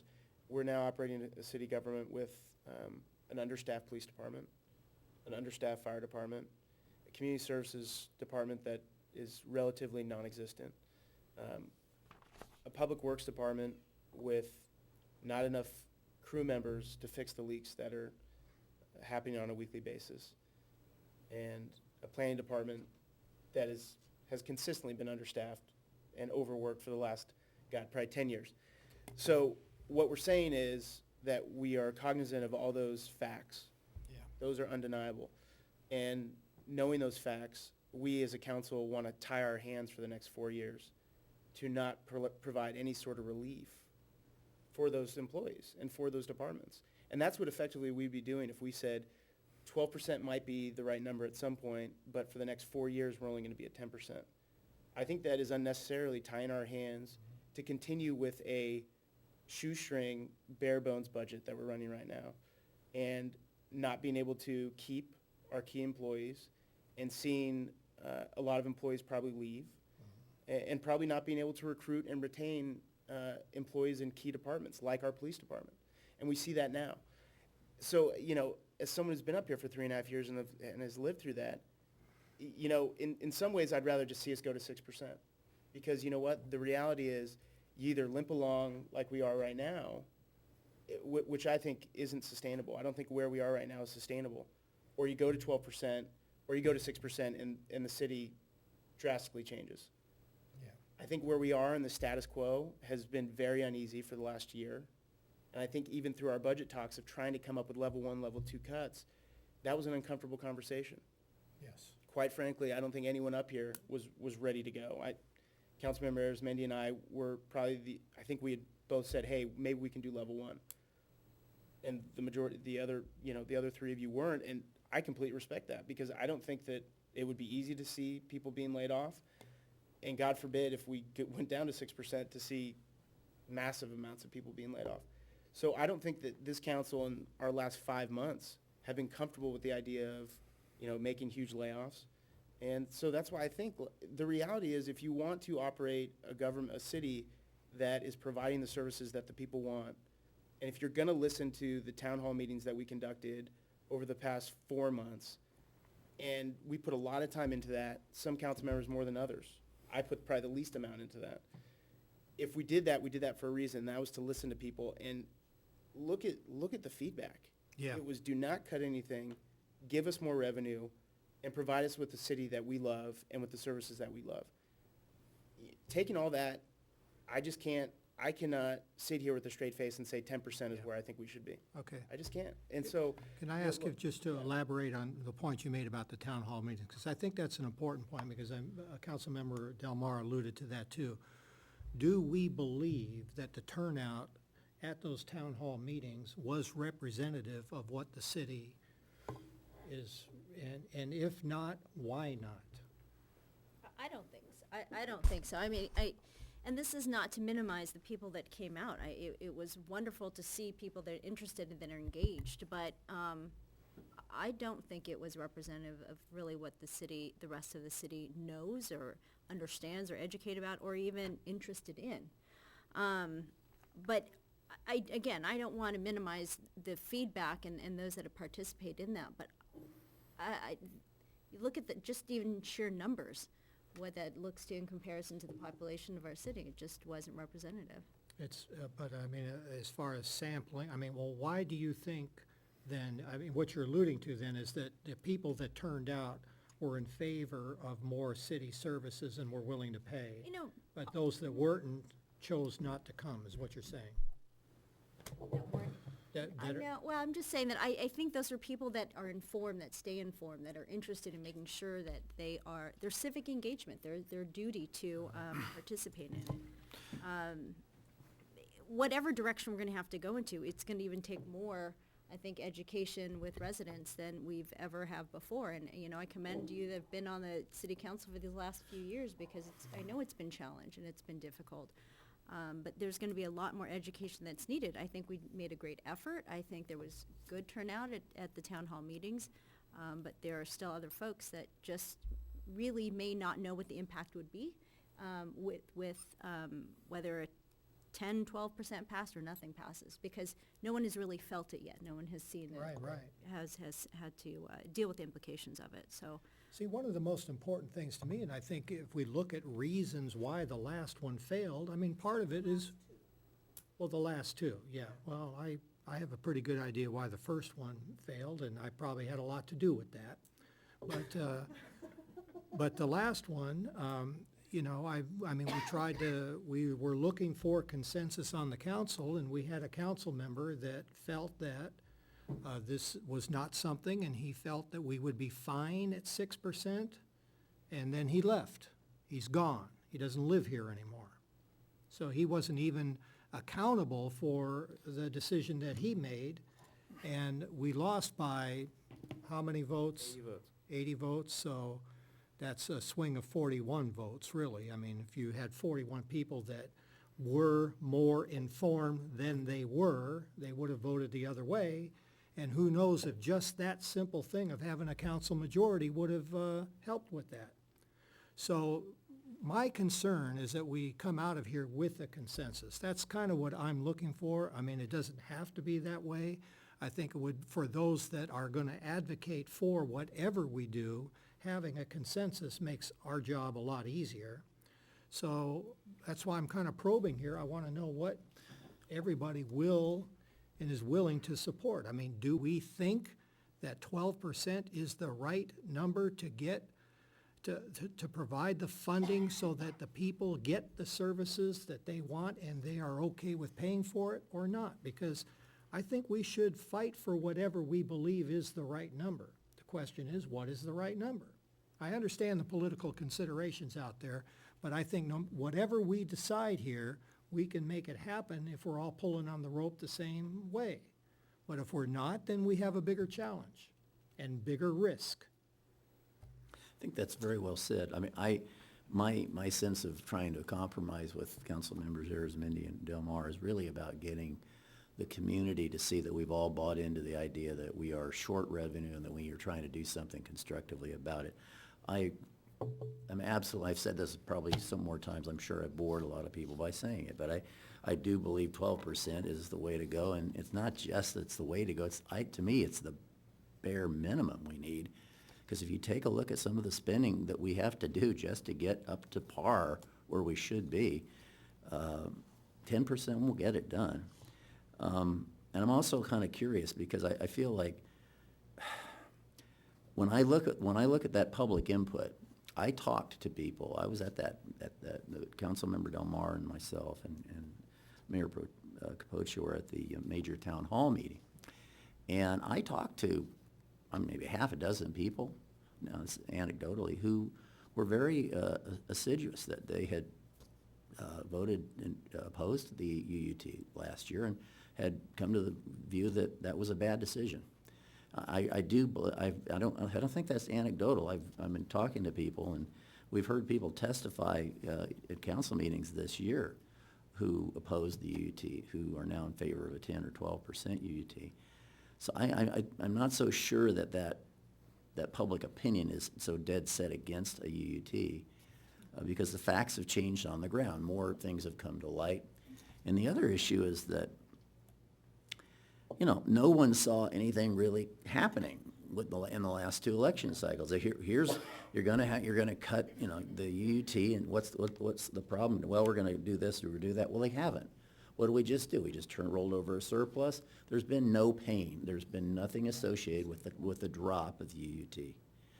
So I think now people are looking at the handwriting on the wall. We have committees put together to contract out the library, contract out the sheriff's department, and I think that's got people's attention.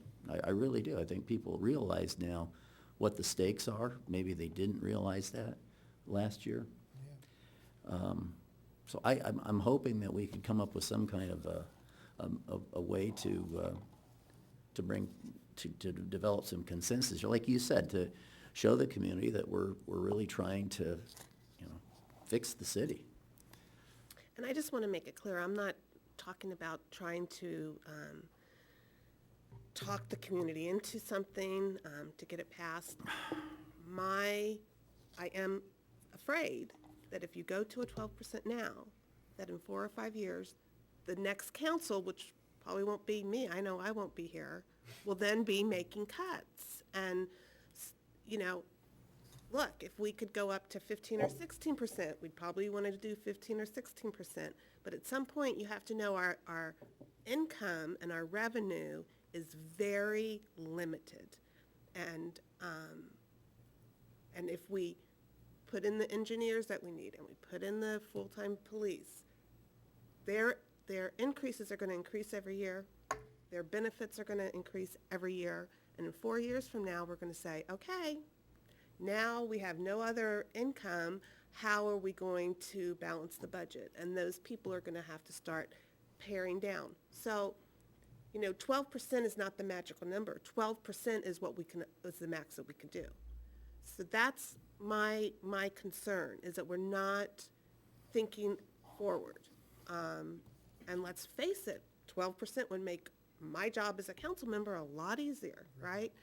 But you still, we're suffering the consequences of past behaviors and expectations, and somehow we need to make it so it's cohesive going forward. And Can I just ask you guys a question on this? If the council voted at some future date to go with 12%, are you saying that you would oppose it? No, not at all. No. But you need to have some wiggle room. You can't do the max. I mean, if the max was, 16%, well, then you could go up to a 12% and you'd still have that little leeway up there. It's not really about percentages. It's not about that. It's about knowing what your max is and keeping some space so that anything that you put in place can stay in place instead of having to take away, that we've seen in the last couple of years because of the sunset. You were able to give the increases and hire the staff, and then the sunset came in, so you had to either cut their pay or reduce the staff, and you want to kind of stop that cycle. So, I don't think 12% is the magical number either. It's just what we can do. It's the limit, yeah. And that buys you some time to see what property taxes are doing. It also gives you some time to say, hey, let's see if we can get a parcel tax and take that infrastructure cost away from the general budget. It scares me that we would go to the max But right away. you are on the record now that you would support it at 10, so I'm assuming that should the council decide to go to 12 and you're not supporting that vote here, you're not gonna go out and actively campaign against it? I'm not going to campaign one way or the other. I will be really honest. To me, it's up to the people. I think that we've provided the people with enough education and enough knowledge, and it's up to them to decide what they want the city to be. We've done that, so I'm not going to campaign one way or the other. And if the consensus is you want to go 12%, then that's what the consensus will be. I just think it's... Well, let's Yeah. talk about the difference between what we're talking about here and what the committee recommended. The committee recommended that it would only go up 2% at a maximum of 2% per year.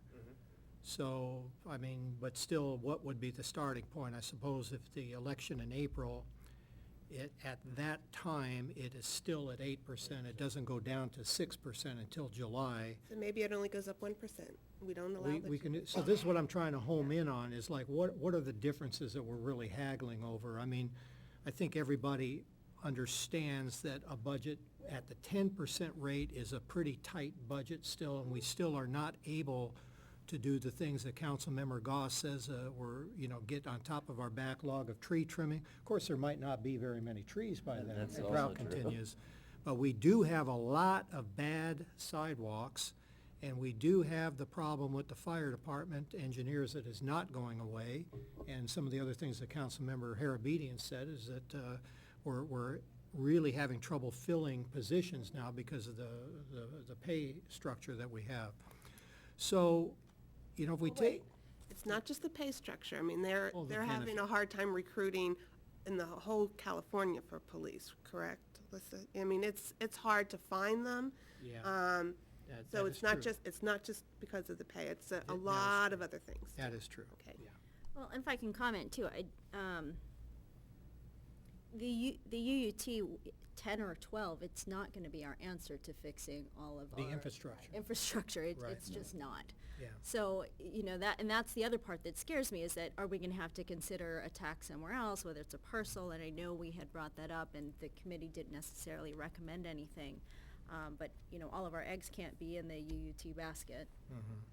But even that, I really have a problem with going to the max at 12%, but, if you want to continue along your Well, line of thinking and. So aligning with the committee. question would be, what are you willing to live with? I mean, if we said, like I suggested, that maybe we have it where the 12% is the max, but it is not automatically allowed to go to 12% without a specific council motion, and whether that be a majority or supermajority, I mean, is that something that would be acceptable to you, Councilmember Arizmendi? And what time period would that be okay? I have to say at this point, that considering that's a new idea, I'm still uncomfortable with it. I mean, I'm here at 10%, and I'm understanding that we have to make cuts with that.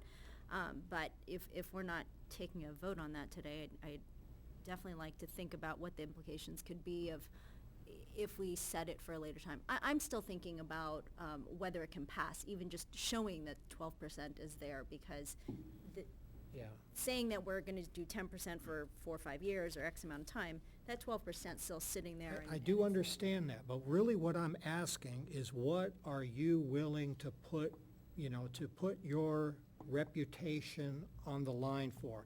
Let's forget about the political considerations right now, because again, I just think if we're all pulling on the rope, well, we can make it happen. Maybe not, I could be wrong, but what are you willing to say, I will support? And we don't have to decide today. I'm trying to get a feel for this, because I would like to come back at another meeting and think this out. You can talk to those that you talk to, but we ought to be, at the next meeting, really buttoning up what we're going to put on the ballot. I think we've got time to tell the voters what the implications are a little down the road when we write the ballot in favor and Well, against. I'm sitting at, and just like I said in earlier, is that I'm sitting on the 10%. I mean, that's where I'm focused on, and that's where I'm comfortable with. And given that this 10% is where the residents have experienced it, because we just got off of a 10%, so it wouldn't necessarily be a big increase or jump from there. Mhm. If we were to say, we're going to allow it to go up to 12% at a certain time and have the council vote on that, would you be telling the people that call you, I'm against this and I recommend that you vote against it? Again, similarly, I don't think I'd be actively, I understand what the They're implications going to ask you and you're going to answer. I know you're not going to say, I have no opinion. You're going to say something. What are you going to say? I have a hard time with 12%, is what I'm saying at So this you would say, I recommend that you vote this down and let it go back to 6. I can't commit one way or the other what I would say. I Okay. am comfortable. I'm going to ask you again at the next meeting. 10% at this point, which I know you will. Yes. And I think I should be able to answer that. But I am just very uncomfortable with 12%. I'm even uncomfortable with 10%, but I also understand what the implications are and where we're at this given point, so. Well, okay, I mean, There was more public comment. I want to do that, yes, but I'm just thinking, I can tell you what I want. I would go for no sunset clause. And I would like to see a 10% with perhaps going up to a 12% in 4 or 5 years. So we have that cushion. And perhaps that we, council vote or let it go without? I would council? have UUT oversight recommend it, and then the council would have to vote on it. They would and- have to vote to allow it to go up. It wouldn't Right. go up without a council vote. Right. Okay. And that's basically what's happening anyway. I mean, you can't put a 2% without the council voting anyway, right? No, this is what I'm saying about the old one. And the first time it failed, when Councilmember Harabedian and I were running for office, if that had passed, it was going to go to 12 with no council action. Oh, no. I mean, the way that we would write it is that the council has to Act actively, Specifically to allow it to go up. yes. Okay, okay. Yes, you'd have to do that. It's not going to be Yes, automatic. okay. You have to be reasonable. Mhm. And perhaps not going up a 2%, but a 1% max. You can also go up a 0.5%. But Okay, but you would say, yeah, I don't want to go to the 2%, because if you start at 10, then you go 2%, and you're at 12%. Once again, that max just bothers me. 1% per year max. Until the new ad hoc committee comes up with that other revenue for us. Okay. All right. I know where you guys are at. You're Yeah, willing I'm to at- implement the recommendations as Right. presented by the. Right, and I'm willing to talk about a delay and, getting to the 12% and what that looks like, sure. I mean, Okay. I think that the committee had in mind that it wasn't gonna go to 12 until 17, 18, Mhm. right? So, is this far off from what the committee's saying? Depends. If we're talking 4 years, I mean, it's long in my mind, but I mean, we're gonna have another conversation about that. I don't love it, but, it depends on where the other council members are. Okay, Madam City Manager, before, I'm gonna open it up for public comment again, but what else do we need to do on this tonight, in your opinion? Just direct staff to put the item On the about agenda. drafting a UUT ordinance on your next agenda without staff preparing an ordinance yet, just for discussion, to give staff direction on what you would like staff to put into that ordinance. Okay. It's basically just re-agendizing it again. Yeah, why can't we just read and not worry about Just the order? re-agendize it And again. just, Yeah, okay. just discuss it again. All And right. maybe we'll have more people show up in the audience and they Yes. can Mhm. voice their opinion too. Yeah, I really would like to get more feedback Yeah. from the public on this, so any of you that are listening, and don't just talk to me or Councilmember Arizmendi, whatever your thoughts are, tell everybody what you think, it'd be really helpful. Okay, I'm gonna open it up for public comment again. Good evening.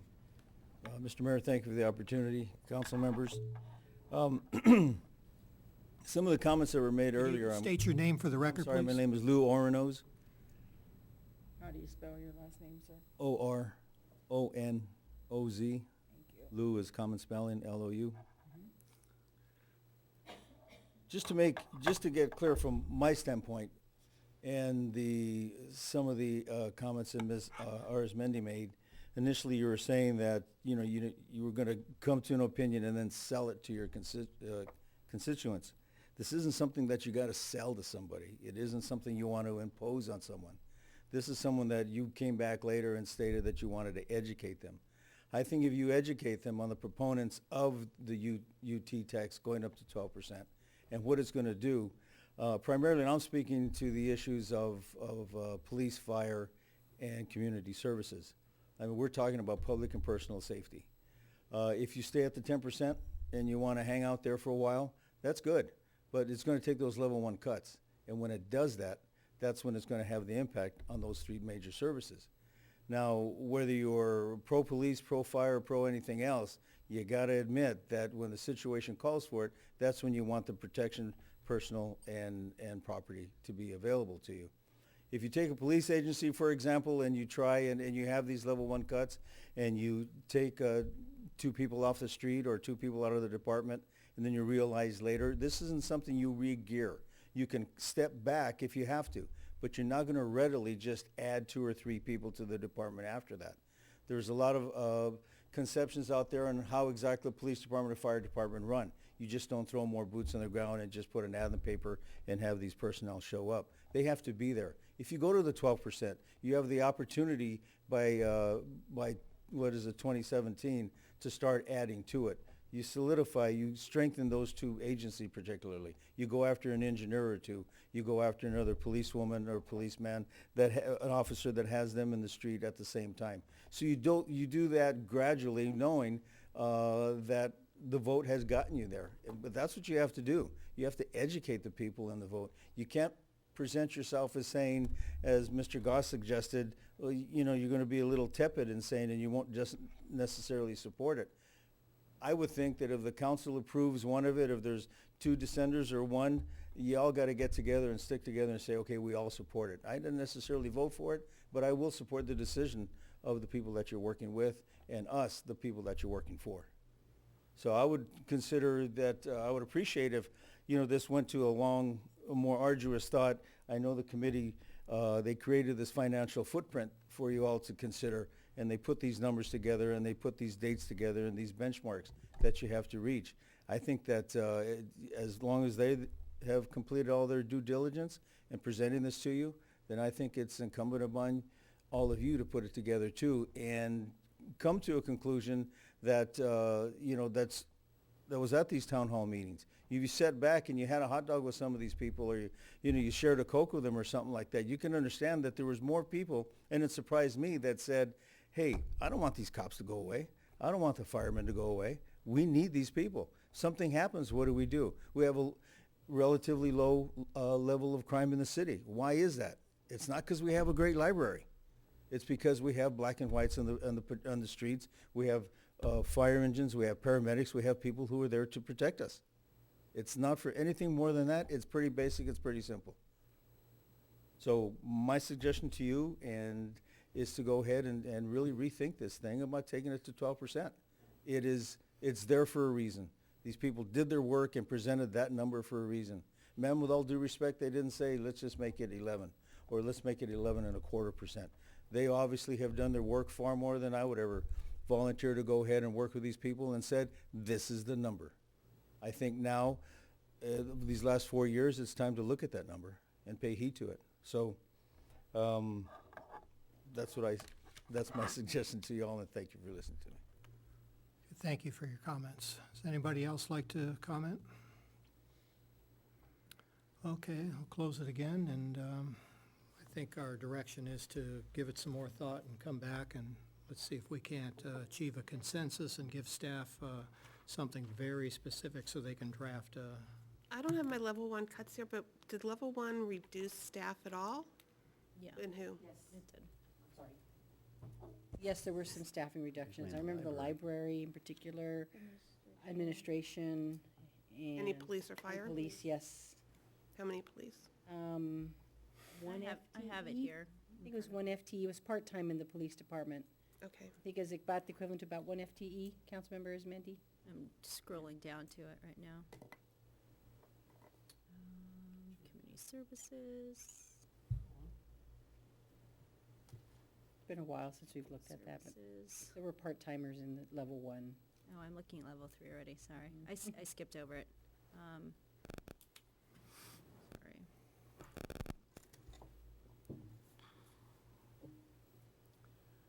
I'm sorry, it's just not pulling up. It's in a strange order. We can bring that information. Yeah, We can yeah. bring Yeah, that I would back like to to the know, next 'cause meeting I, to notice, and that there was some staff reduction in level 1 and more in level 2 and even more in level 3. And have we lost police staff in the last 6 months? Oh, yes, we have, quite a bit. Okay, so we wouldn't have to make any more reductions there because we've already taken those reductions. No, unfortunately, there are sworn police officer positions and dispatcher positions, which we need to have filled. We No, need- I'm saying then, Nobody get laid off. yeah, we wouldn't lay anybody off if we went to level 1 cuts. That's all I'm trying to say. It would not be Yes, there are filling. part-time employees who were in the level 1s, according to my recollection, that would need to be laid off. But you still need them now, right? Maybe I'm not Okay, understanding so your question. what I'm saying is, how many full-time people did we have, full-time equivalents 6 months ago? And how many full-time equivalents do we have now? If we have, 5 less, then those police officers wouldn't have to go for the level 1 cuts because they would be absorbed in what we need now. Not necessarily, because a police officer can't, or a CSO can't do a police officer's job. They're really No, I know. independent. But the money-wise, we wouldn't have to let the CSO go because we've had. We would need to Yeah. look at what the salary savings were, Right. you're right. I don't know what they are at this point, but you're right. Technically, for this fiscal year, we could see what our projected salary savings are to see if we came up with that money already. You're correct. I get it. And so I'll just interject and say it's .56 FTEs in level 1 for the police department. It was a reduction of 685 hours for the PT dispatcher and the cadets reduction of 480 hours. Those could easily be easily made up with salary savings that we've had already. Okay, well, again, this is probably one of the most important things we're gonna be doing in this year here, so let's give it some thought and try to come back with something that works for everybody. Okay. Yeah, sure. Why don't we do that? Take a 5-minute break.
bring it back to our council meeting here. Next item on the agenda is the general plan implementation.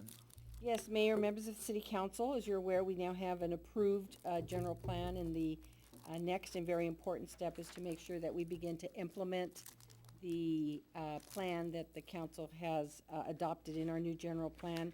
At the back of your staff report are the grids for the library, for community services, for public works, and for planning. We will present the fire and police department at a meeting in October. For tonight, we have 4 departments that are ready to present. When the council adopted the general plan, you recall there were these 5-year increments, 2015 to 2020, and then 2020 to 2015. What we've done is looked at the items in the implementation plan that staff believes should be brought back to the council either in 2015 or in 2016. And we've actually assigned month and years to the first 2 years worth of implementation.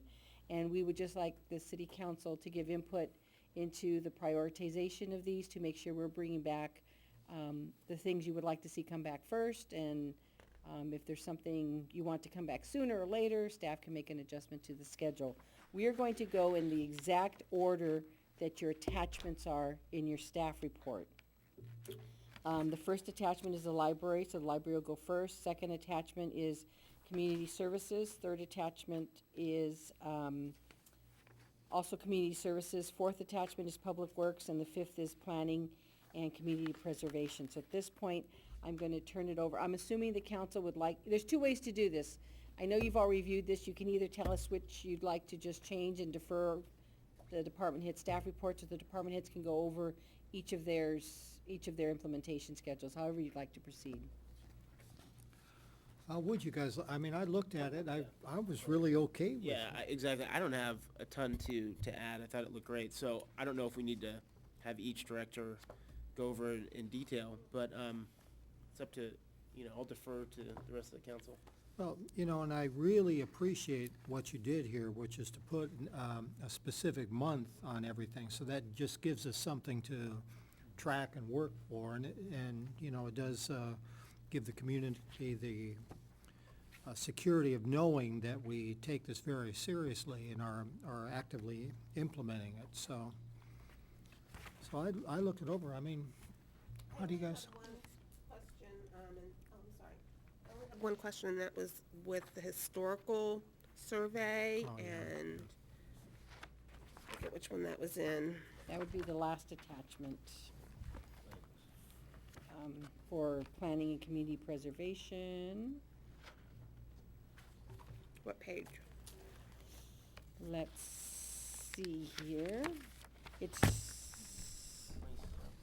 attachment 5, page. It's also on page 4 of the handout here. I think 27. What am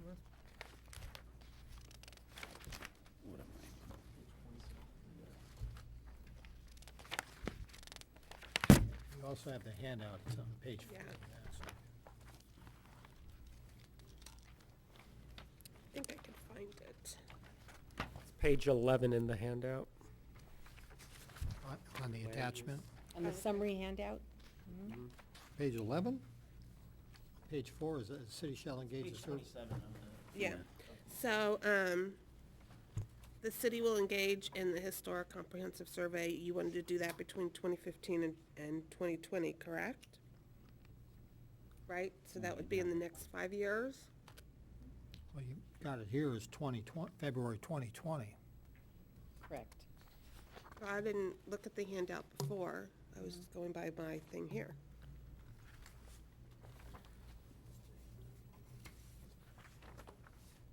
Was the handout different than what's in the than what we received in our packet? Okay. Because in this it says that it will be 2015 to 2020. You're gonna do the survey, which is fine. But then there was one about the education of the Mills Act and historical homes. That was put off. I was wondering if we could do that sooner. I don't know how time that would take, but I would. Which one was that? And IM 7. Yeah. It has IM 7, the city will provide information regarding designation of historic resources and MILD Act contracts to owners of properties identified in the Comprehensive Survey of Historic Resources, MIA 2020. If we divide that up, because it talks about, it refers to that historic survey, it refers to the historic survey, Mm-hmm. which is why they put it after the completion of the historic survey, February 2020. This would come after the completion of the historic survey. But I guess we could sort of divide that up and just do education. Yeah, I just thought if we could do education within the next Divide it in year half. or by 2016, just to get that out there to people, because we are going to be waiting for a while. We That can- was my only comment. Mhm.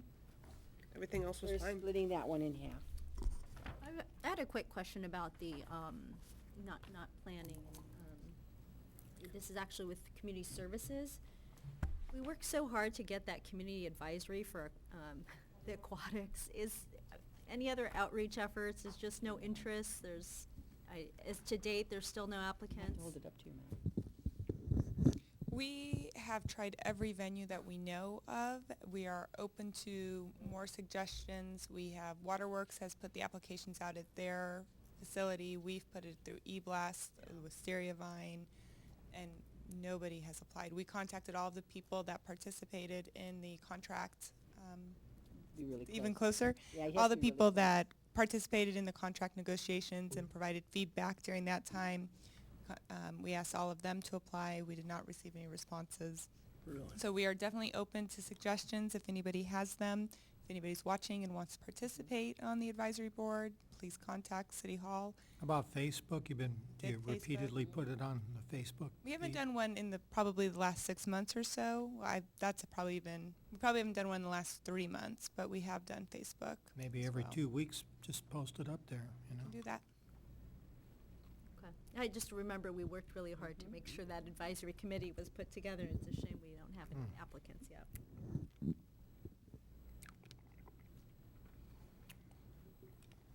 don't know if I had any others.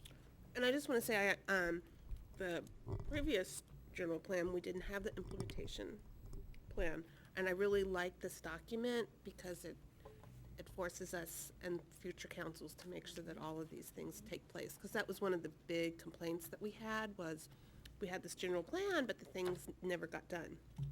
So I know that it took the planning department and Leticia a long time to get this together, and I certainly appreciate it. And also the committee, and I think Mayor Capocho worked on what that implementation plan would look like and gave them a template, so I appreciate all your help. Staff gets all the credit on this one. Okay, so I'm just unclear on IM 7. Your suggestion was to, Because it came after the comprehensive historical survey, I thought if we could just do it prior to it or earlier, because I don't think actually just doing the education, flyer or handout is gonna be that time intensive. And I just think we should get some of that information out to people who have the historical homes or possibly going to purchase a home that's Yeah. older. do we have anything on the website regarding the Mills Act? So that would be a good thing, just to have it up there. If anybody has a question, we can refer them to let them know what the process is, you know? I'm envisioning putting together a flyer. If you go to the planning counter, they have different trifolds of different things.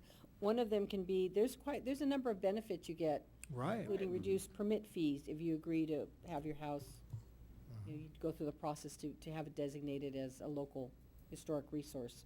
Yeah. So I'm envisioning putting all of that together in sort of a trifold and making it available, putting it on the website. We can even do a mailer to older homes that aren't currently listed. I mean, there's a number of things we can do prior to May of 2020. Yeah. Okay. So what are you gonna update this to then? I mean, I think that it can I be don't done think we within the need to, next. yeah, I don't think we need to change this at all. Just know that Okay. that's something staff's been given direction to do, and we'll put it together. It's in the same column, so. oh, okay, well, I see it there, yeah, okay. IM 7. But this handout had specific dates on it, said May Yeah, I 2020. didn't look at the handout. Well, I'd like to see that within a year.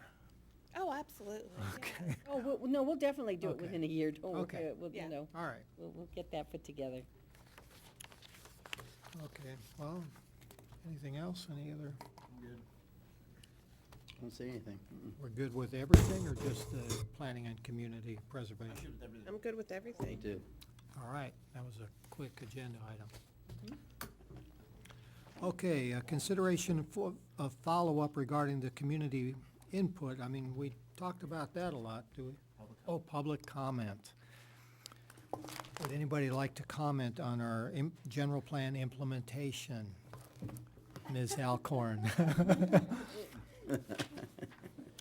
If you don't do it, nobody will. Okay, thank you.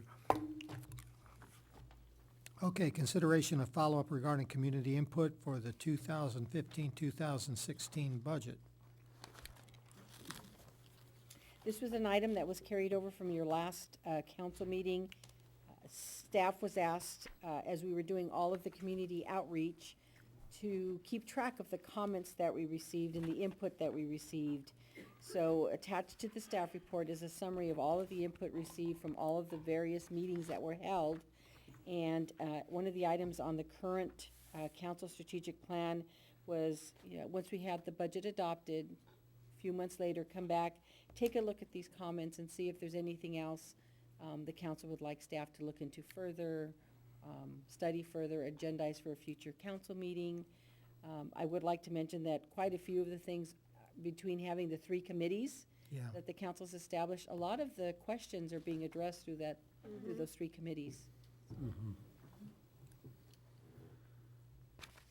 Yeah, so once again, I read everything. I don't know that I got any new insight from this, but I think it's good to keep it in front of us while we're trying to decide what to do here. I think we just discussed it when we talked about Yeah, yeah, the UT. Yeah. okay. One thing, my only question is, considering our discussion of 10 versus 12% and reading through some of these anecdotal feedback from folks,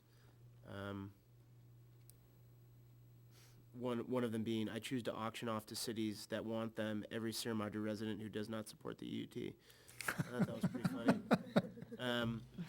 We had talked about in the revenue committee potentially having the city spend some money on conducting some sort of poll, right? In the past, we have examples of cities who have passed partial taxes for libraries or things like that, who actually polled the community before they put it on the ballot to see what the city really wanted, like what the residents were comfortable with and what they weren't.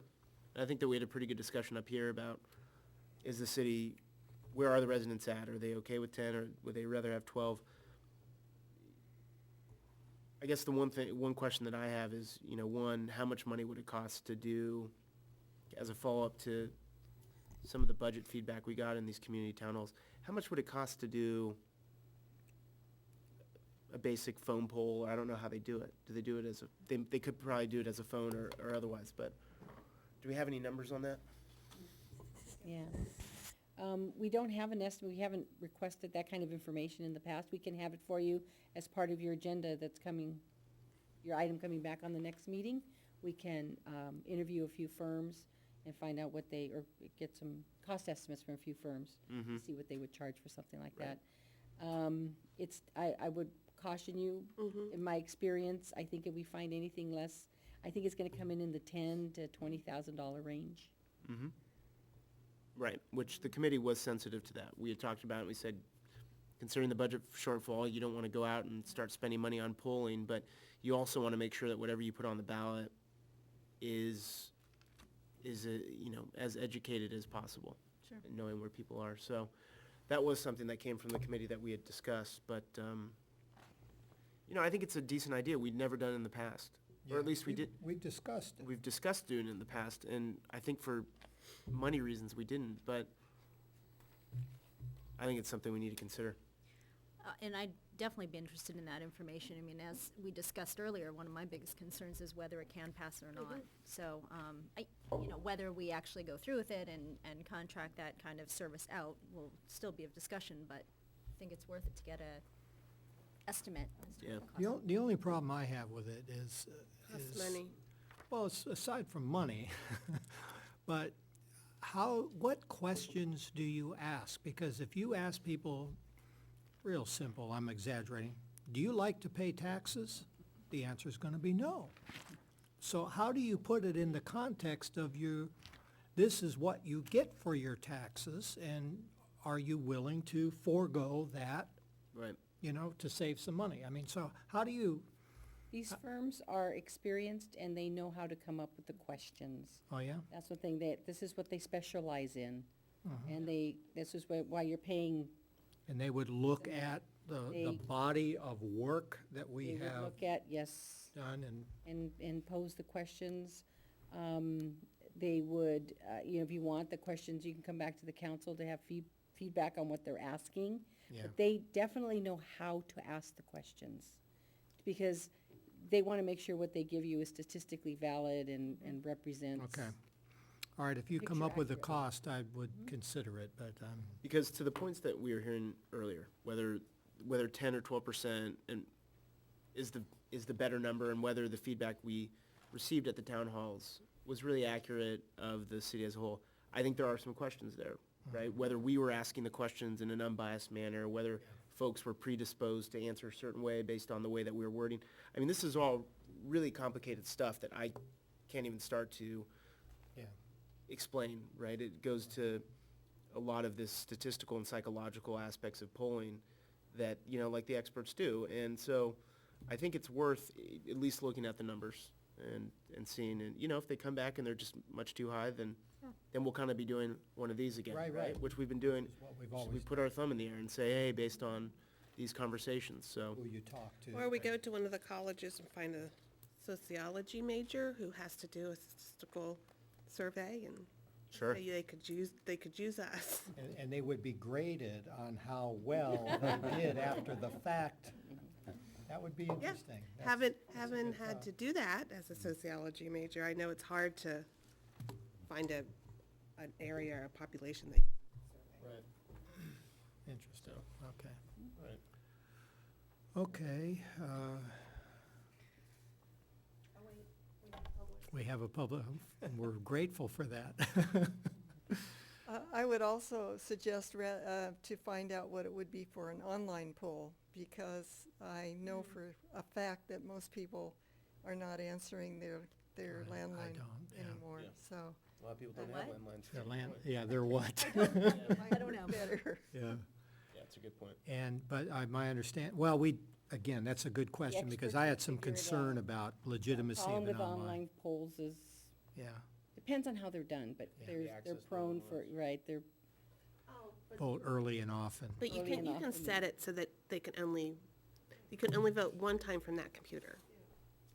Sure. and But it's still a 5 biased times from sample. every- And then from, you go it's to still a your- biased sample. It's a biased Because sample. it's, again, dependent on people Self-selected. responding. Yeah. Sure. So it's still a biased sample.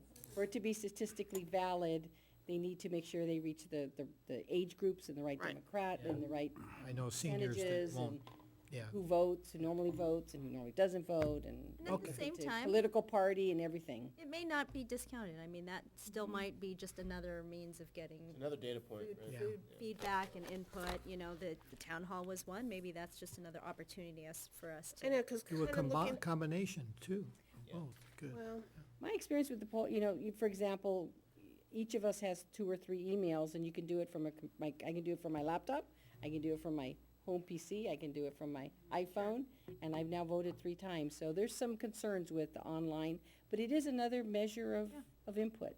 And these companies are. Mhm. They're And these aware. companies They're are experts in this, experienced. yeah. looking at these comments, I don't think it jumps out to me as much as people were saying they would go 12, but it was certainly between a 10 and a 12. Well, Except it for the was, one yeah. who wanted to cut the police by 12%, so, Yeah. yeah. Well, we had the number, what was the percentage? I mean, it's in here somewhere. 57%. It's 57. not in this, that was in the, Oh, okay. the total numbers before. Yeah. Okay. Okay, so we've opened it up for public comment. We're bringing it back to the council for any other considerations. Receive and file. Okay. Okay, strategic plan update.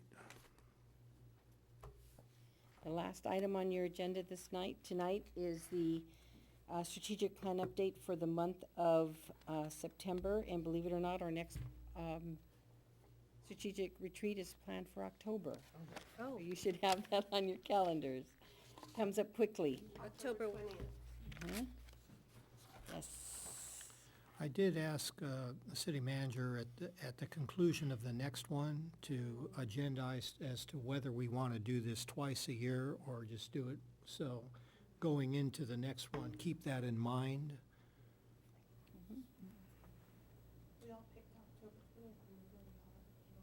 Yes, Yeah. October 20th. That was what- We all had to bring our calendars with us to the last meeting. Anyway, I'm pleased to report that I think I won't cover the complete items. I will target the ones where staff has had to change the due date. Under Achieving Water Supply, Sustainability, and Independence, we've revised the target date for a report to the council on results of reducing the overdraft of the East Raymond Basin. We're giving a new target date of October 13th, and that is entirely due to the fact that, as you're aware, the Raymond Basin Management Board has reconvened what they refer to as the SMART team, who's actually, it's Cities of Arcadia and Sierra Madre coming up with a plan to Yeah. figure out how much water can safely be taken out from the aquifer that we share. So they've begun meeting, and it's just too early. They haven't met enough times for us to be able to come back to the council with the plan that they're gonna come up with. So that's the reason that one's postponed out. Everything else is on target or complete. Under Achieving Financial Stability and Sustainability, we had a new target date for diversifying our city's investment portfolio to enhance our investment income, reports results to the council. We're actually pushing this out a little bit further. I think our new target date is now November. With the audit and the banking RFP, we really need to get those two things done before we can jump on this one, but it hasn't fallen off the list. We've just put the target date out another month to, I think it's sometime in November, to bring that one back.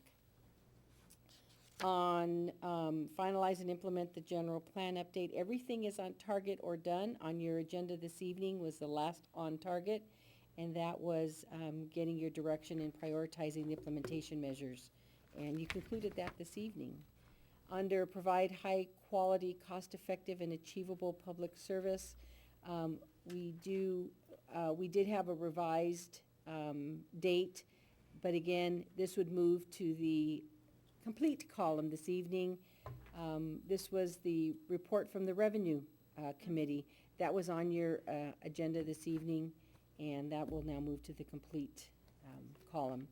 Those are the only changes. Everything else in the plan is either done or on target. Great. I'd be glad to answer any questions. Nope.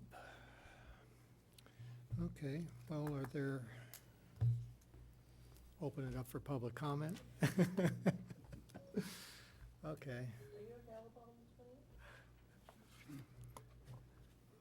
Are there any other agenda items that any council member would like to No, I suggest? just wanted to ask, I know that you had asked Mayor for the, revisiting this issue with the I don't even know how to phrase that, but. Water penalties because of leaks. Yeah. Exceptions, I guess. Is that coming on the next? I will get with the mayor. I'll get with the mayor to figure out when it gets scheduled. Okay. I think it's something we should do as soon as possible. Yeah. Considering he has to be paying it, yeah. Okay. All right, do I have a motion to adjourn? So moved. Second. All in favor? Aye. Aye, none opposed? We are adjourned.